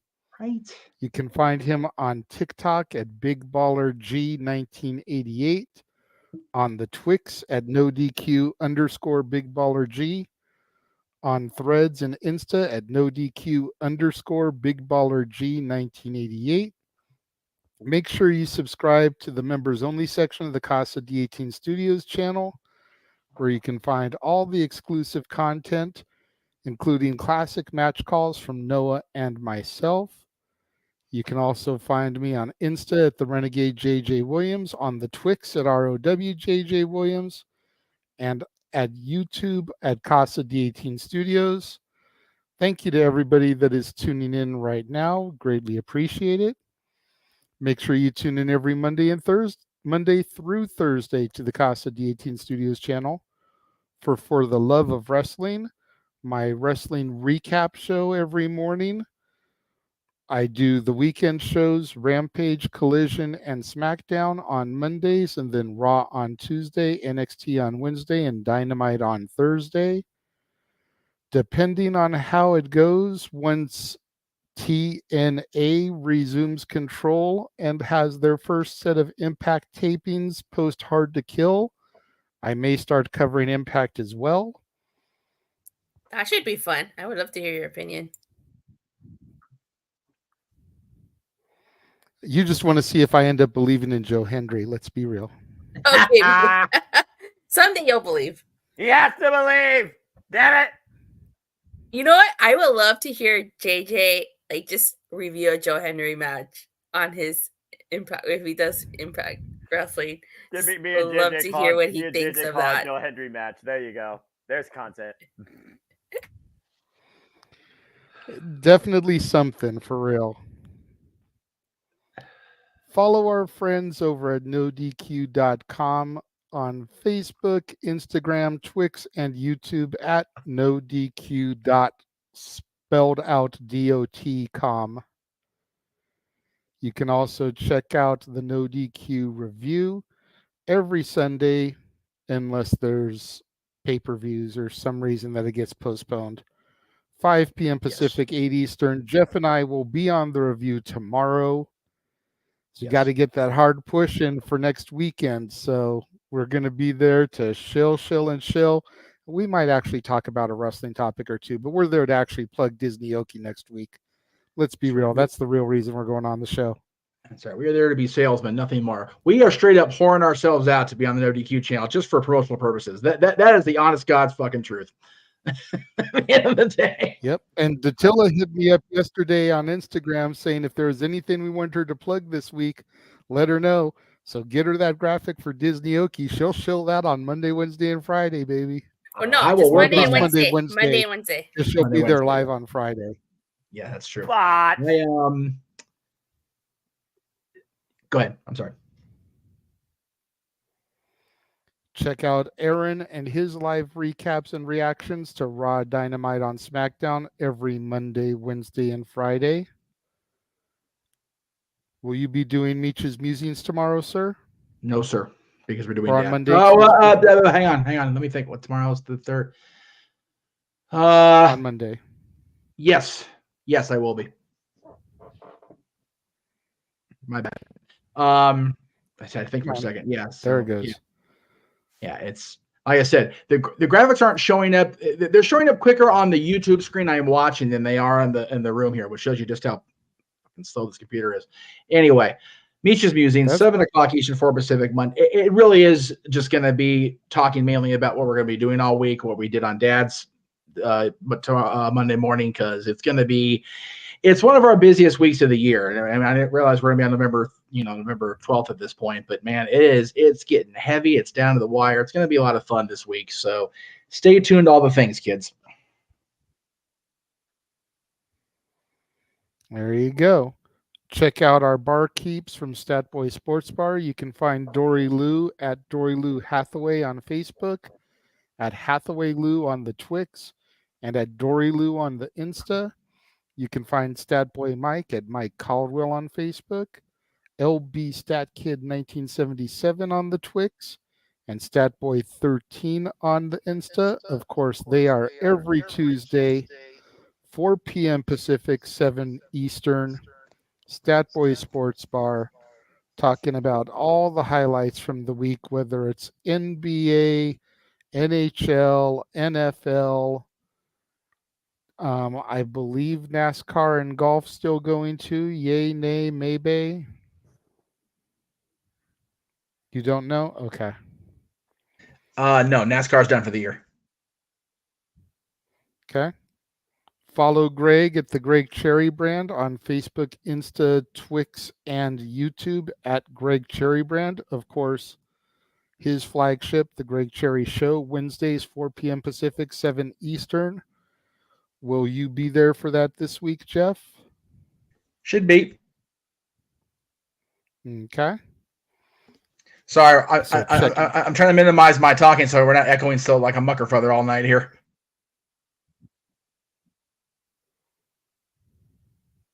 Okay. I think this week is just going to be, as standard of the week as Greg Cherry Show can have, but it's going to be pretty much just a run of the mill, if you will, show. But Wednesday night, 7 o'clock Eastern. Always fun to be around Greg and Matty, and I know Josh will be hopefully studying his Mary Poppins. Otherwise, this could be his last time he gets to have an opportunity to appear on the show. There you go. And if you guys missed last week's episode of the Greg Cherry Show, go back and watch it. Greg and Matty were joined by 4 women in the internet wrestling community that do reporting for various different websites. Very, very in-depth conversation of the importance of women in wrestling media and their places.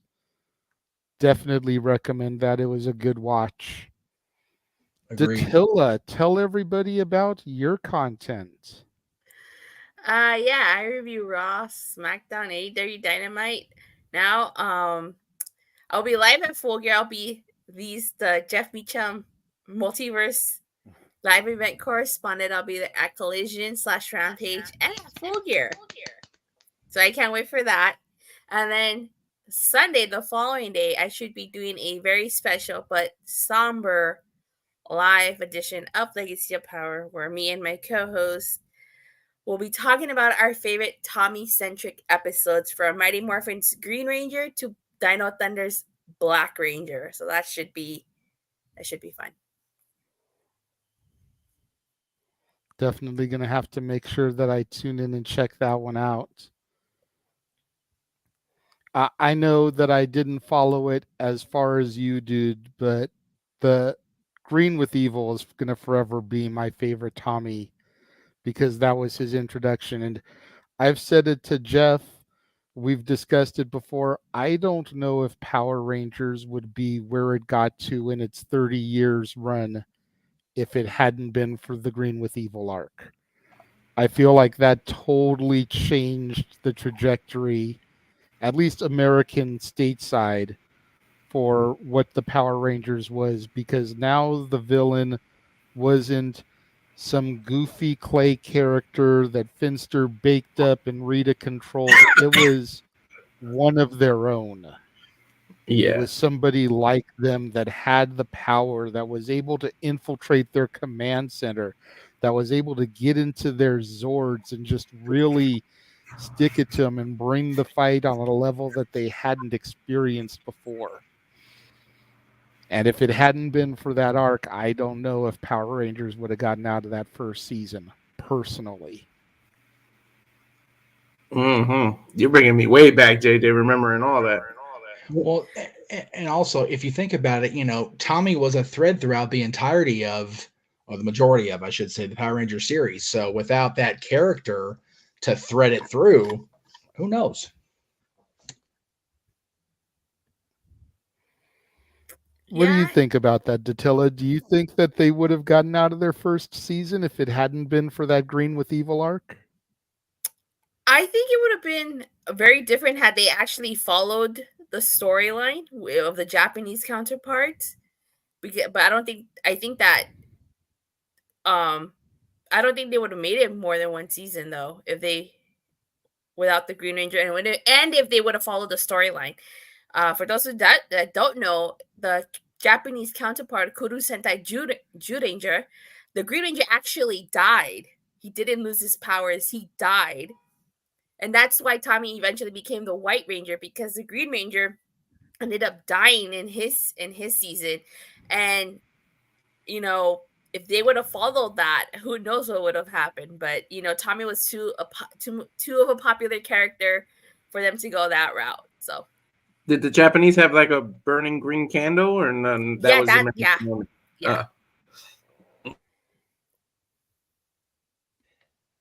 Yeah. When they went to the White Ranger stuff, that was kind of where they started to move away from the classic Japanese, the counterpart, which is why they were able to just, okay, well, let's go ahead and have Tommy do it. Well, actually, the White Ranger comes from a different Sentai, Dia Ranger, and in that season, the White Ranger is a kid. That's why Tommy as the White Ranger is all hyper sometimes, because in the Japanese counterpart, the White Ranger is a kid. I love your knowledge of the Rangers. You're the Noah of Rangers for Noah of wrestling. I know some stuff, but there's a lot of people out there that I could probably tell you a lot more than I can.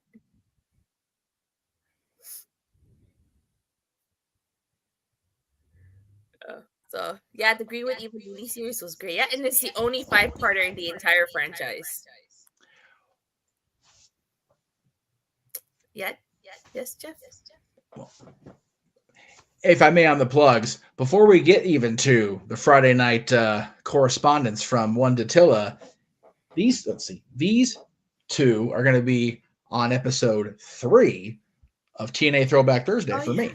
I forgot about that. Yes, that's 4-way X Division winner gets a contract match. Zema Ion, who's still on WWE television now, versus Jack Evans, who didn't even seem to be in the country anymore. Whatever. Against Low Key, against everybody's favorite X Division star. Not really. Austin Aries. That's from Destination X 2011, I believe. Just crazy how far back we're going on these different Throwback Thursdays. But I'm looking forward to it. I've actually never seen this one. So yeah, I've never seen this one. So I'm actually looking forward to a lot of these. I've never seen a lot of these matches. Okay. Back to the normal shills. Walter. On the X, Twitter, or Twix, as Jeff likes to call it. You can catch me on Walter Alex Cruz. The Cal Fire Farms is the Instagram, and I do have the YouTube of Rage Wrestling, where I did do a watch along for UFC 295. So if you missed that, and you can go back to it and watch it, give it a like, please. And other than that, me and Noah, when NWA can get their shit together and figure out what they're gonna do, we can do Simply Reliable, and on the Jeff Meacham Network and Casa de 18 Studios can present that for us to cover NWA. But they got to get their shit together first. Then we can figure out what Noah and I are going to do. Simply Reliable. I like the name there. That works.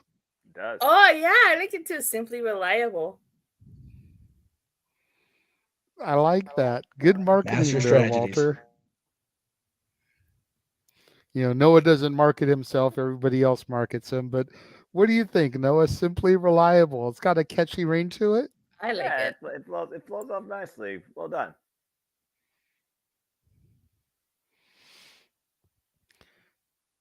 Catch our buddy James on his socials. James Hebman Hebert on Facebook. JHebertside95 on Twix and on YouTube. Noah, this is where we go to you for your shills. Not a whole lot to say, the usual. But first, shout out to my friend Amira J across the pond, who's always out to prove that Jay's worth more than gold. I know she'll have to go into surgery soon, so she'll be out of the ring for a bit of time. But I wish her all the best. As always, we are ATW. Shout out to her home promotion or whatever home promotions, Wood Green Wrestling. And if you choose to engage with me, you can find me primarily on the Twitter and on YouTube at Foster1916 for all things wrestling. My ATW family and I will have an interview impromptu discussing and hyping up Full Gear and talking some other stuff regarding professional wrestling as well. Following Dynamite, of course, there's the No DQ Full Gear predictions panel on Tuesday night. I'll be a part of that. Thursday will be another TNA Throwback. You'll see me and Dattila call that. And then, of course, Friday will be quite a day. And then Saturday, we go into Full Gear. But again, you can find all this stuff and updates and more for all the City Predicting leagues, including forums, coverage, City Predicting, and so much more too on my simple YouTube channel. Just find the community tab, give your own simple sentiment for the biggest shows in and out of all professional wrestling and sports entertainment too. Underneath Adam Foster 1916. Speaking of simply predicting, Noah. Yes! We're going into full gear as we talk about the next AEW pay-per-view coming to us this year, 2023, this time from the Fabulous Forum. At least me and JJ, who knows who else may join in the fun too. It is simply predicting Thursday night, 8 p.m. Eastern Standard Time, live for AEW Full Gear. Come and be a part of the conversation. And then, as has already been alluded to, from there, we have the Friday Night War. Thursday, Friday, Saturday, all the matches. Rampage and Collision go toe-to-toe with SmackDown. And then on Saturday, Noah's dream during the early afternoon of Full Gear will turn into his nightmare by nighttime. Fuck.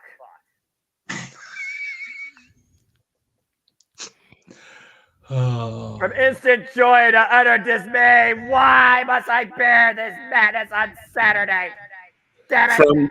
From joy to what the fuck? Accurate. Monday, Tuesday, and some of you. You're good. Go ahead. And some of you were here and checked out Josh earlier singing Supercalifragilisticexpialidocious. Here's something else that could be in store for those of us next week on Disneyoke. Just to raise our only spirits, and again, glutton for my punishment, but help him entertain the masses, and also help out a friend. Everybody, you ready to have some fun? Here is DuckTales 1987.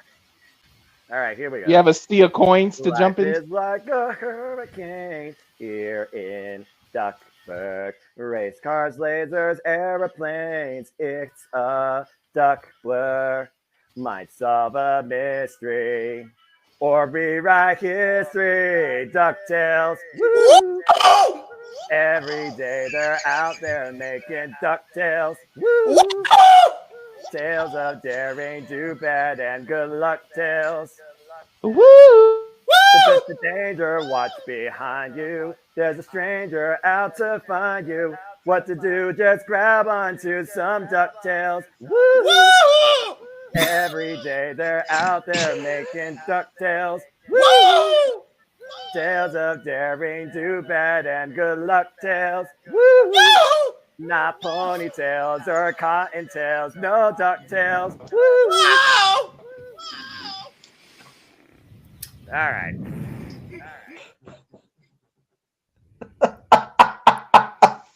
I don't know what's better, freaking Noah singing it or James's woos. The fucking And the echoing is making it so much funnier. The James part. Gosh. Oh, was it? Oh, Jesus. Sorry about that, I guess. No, that was brilliant. Oh my gosh. James, you damn it, James. Even when you're not here, you're still a freaking idiot. And that's because I tolerated that era at Disney, because that was once we actually watched cartoons. If you guys could see me while that video was playing, I was freaking cracking up because the echoing made James just like 10 times funnier.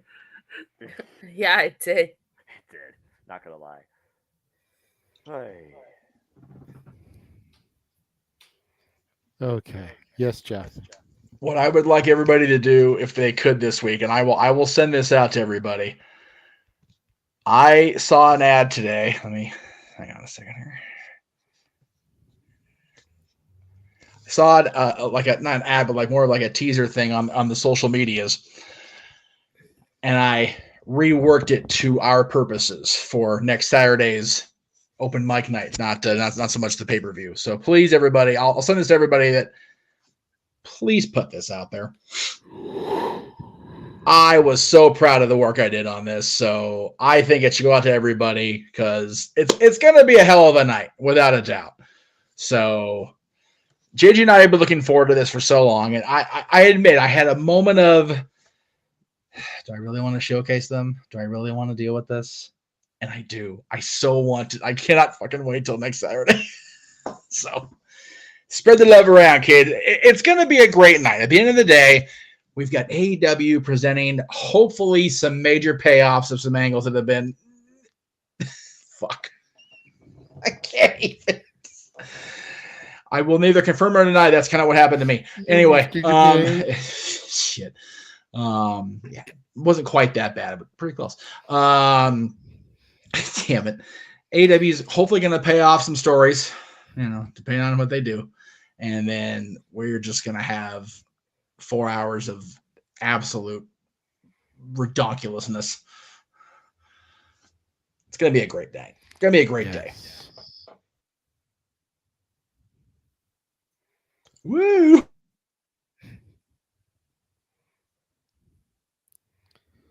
So just to show Datilla here, since she is kind of new to this all.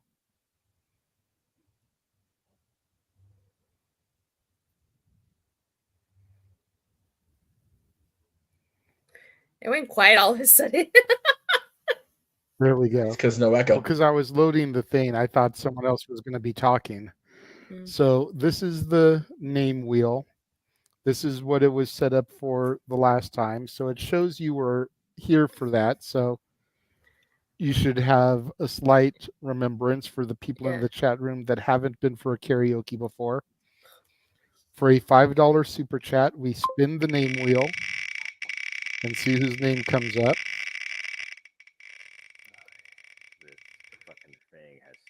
In this case, it would be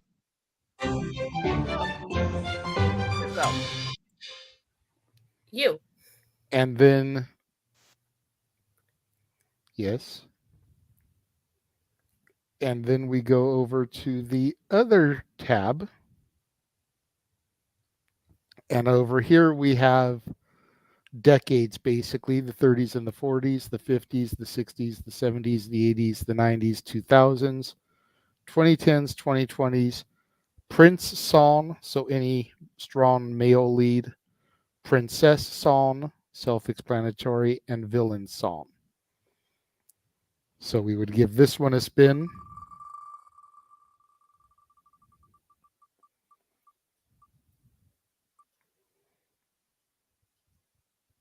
And I'd be able to sing any song that came out from 2010 to 2019. Okay. It doesn't matter if it's live action, an animated movie, a theme park attraction that opened during that time, a cartoon series, a Disney Channel original TV show, as long as the song comes from that time span. And then what we usually do is for a $20 super chat, they can pick who they want to sing and we spin the wheel and decide the song, or for a $30 super chat, or we might do 25 because we know it's getting close to the holidays. Times are going to be tough. A $25 super chat, they get to pick the person and the song to sing. Okay. So that is what is in store for Noah's personal hell come next week. Okay, so I get it. You're So welcome, Arlene, and we will. I was gonna say, so pretty You're much it could welcome, be any. Arlene, and we'll definitely. Oh, sorry, just go. You're welcome, Arlene, and we will be recapping this again multiple times next week. There will probably be a ticker ticking across the bottom here. What we might do is, in order to make it a little bit easier for you guys, 15 may be you pick the person, we spin the wheel, they get to pick what song they want to sing, and 25 you pick the person and the song, as opposed to making it $30. That way you've got a little bit more money to throw around if you guys want to throw money, and if times are tough because people are looking towards Thanksgiving, Hanukkah, Christmas, etc., then you've got that as well. Go ahead, Datella. Okay, so basically, like, they can pick anything as long as it's Disney, right? It could be even like okay, live action, animated, okay, and TV shows, right? Like Kim Possible, Lizzie McGuire, even Stevens, the famous Jet Jackson. Okay. As long as it is Disney, yes. Okay. Again, it doesn't matter where it falls from Disney. It just can't be like the Simpsons theme wouldn't count. Okay. Because that was Fox acquired by Disney. Okay. The Rocky Horror Picture Show songs wouldn't count. Those were Fox acquired by Disney. It has to be Disney/Pixar properties. Okay. And Arlene says she's been saving money for this moment. We know, girl. We know you have. We've all assumed that it's been to torment this young man right here, Noah Foster. But we discovered earlier in the evening that she's actually saving money to go for the jugular for Mr. Mansfield. Oh, right in the jugular. But yes, it doesn't matter what it is. Again, it can be a cartoon, a TV theme, live action movie, an animated movie, a Disney Channel original movie, a theme park attraction. So if you want to come out with It's a Small World After All, or There's a Great Big Beautiful Tomorrow from the Carousel of Progress, or the song from the Tiki Room, all fair game. Well, I'm not familiar with the music from the attractions because I don't really go to Disneyland. So yeah, that would be a struggle for me. And that is a shame. It will. Disney charges an arm and a you leg. can't even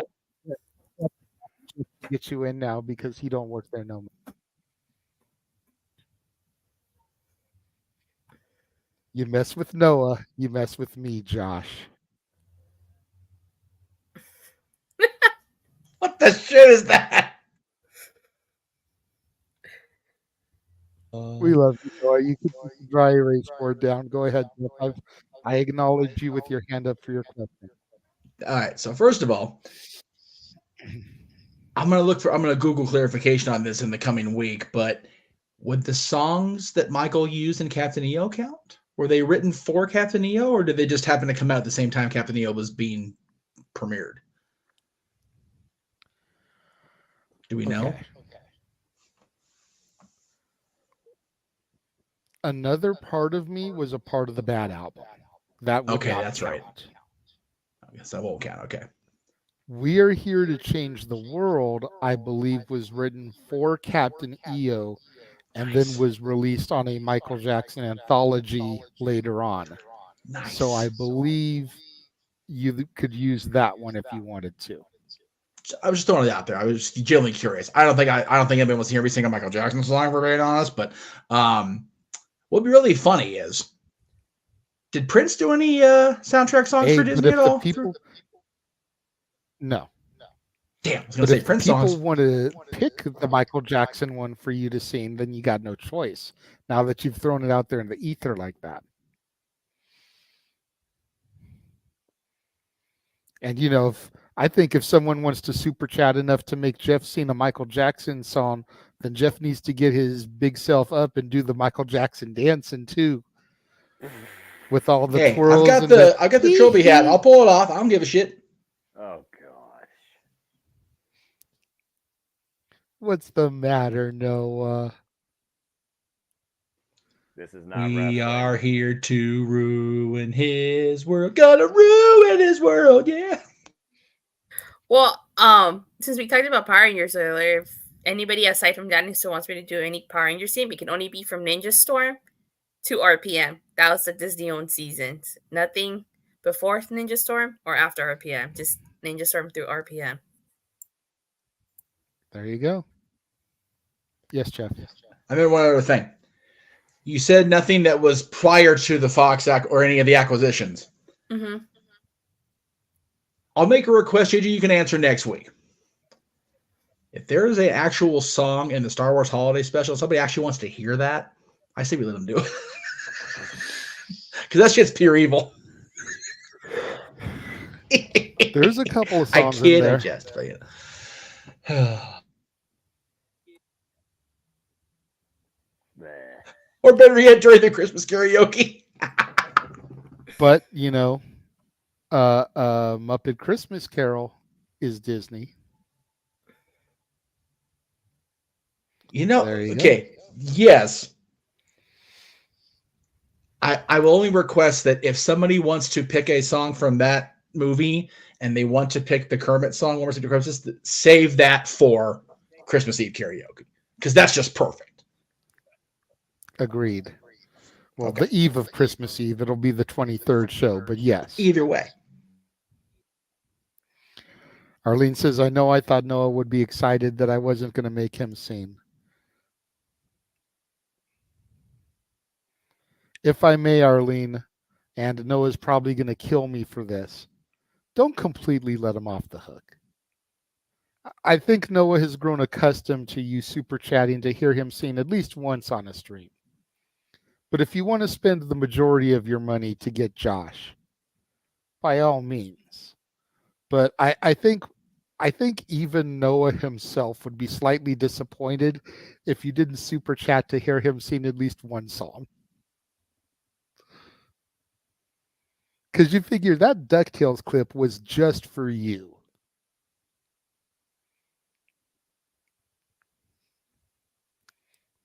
Noah is so over it. We haven't even gotten to next week. He's over it. Right. But speaking of Disney Week, Jesus Christ, we're going to die. Será morir. Yeah. There'll be at least 2 prediction streams for Full Gear, if you count you and Noah, and then whatever Aaron throws together on Thursday night or Tuesday night, by the way, for no DQ predictions. That's why I'm doing Talk Wrestling on Thursday this week. Got lucky. But yeah, crazy. Yeah. So all that is in store. Top 10 non-Disney animated movies, Stat Boy Sports Bar, Talk Wrestling, Greg Cherry Show, Full Gear predictions, Throwback Thursday, Meech's musings, the watch along from the forum, the Friday Night War, which isn't even in here for whatever reason, and then Disney karaoke. That was a botch. Botch. So much in store. You mentioned Christmas a moment ago, Jeff. I did. I am, as of this live stream, on Monday after Dad's, before Meech's Musings, hopefully I can get it squeezed in there, I'm going to be procuring the tools to get the hair a little more far along in the re-sanctification process because the wig's just not going to do it. I also have a gig next week. So I got to get the Santa thing moving here. But yes, I am available for in-party person appearances, in-home visits and photo shoots, virtual visits, which has become a very popular thing during the pandemic era of this crazy world we live in. And I also offer Christmas morning letters to be delivered to whoever you want to be delivered to, along with the packages or on their own. So hit me up on socials. There they are. The social accounts links are right. No, the links are right there, but the usernames, there we go. That's what I was trying to say, are right there. You can also, if you have my phone number, hit me up directly because that's what we do. Very much looking forward to this Christmas season. We've got, a little over 2 weeks before Thanksgiving, or a little under 2 weeks before Thanksgiving, and then it really takes off. So, like I said, gonna get the hair a little more Santified, and then off we go, kids. Yes, ma'am.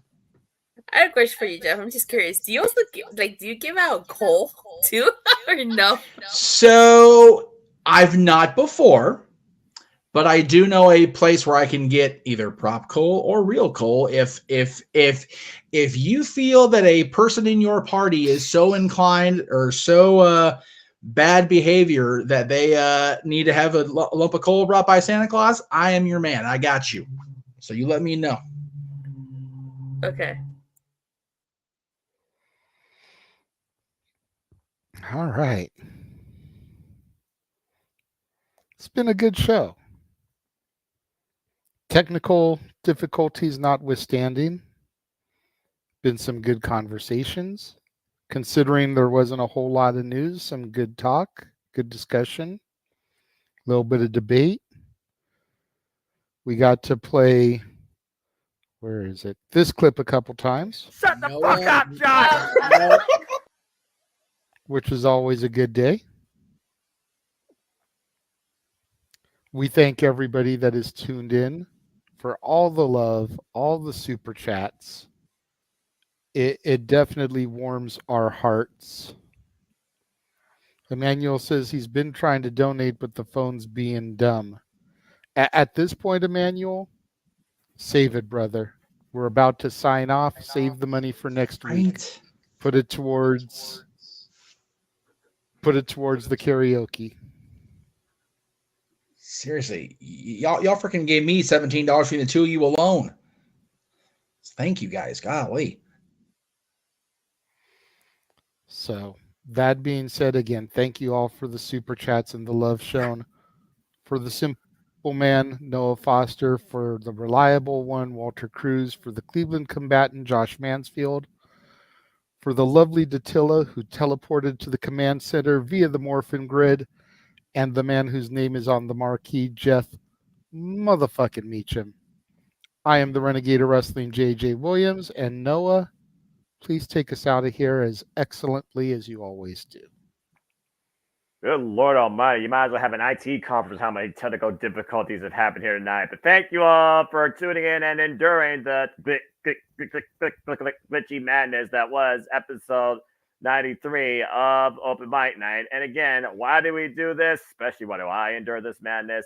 It is simply because for I am but a simple man and a lifelong fan of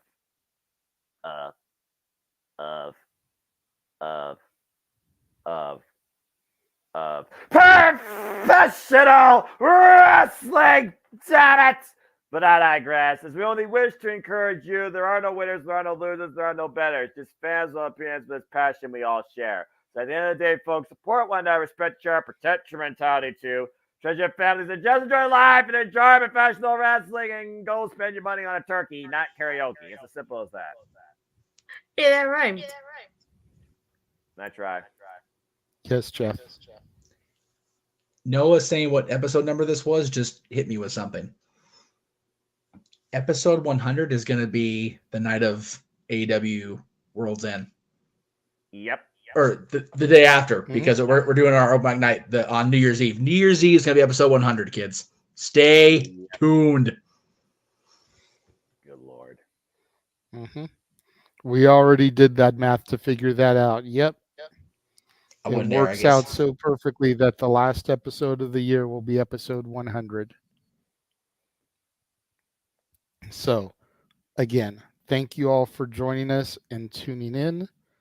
And until next week and Disneyoke, we will see you guys then. Have a good night, folks. Bye, Go watch everybody. Cartoon Network and Nickelodeon. They're so much better.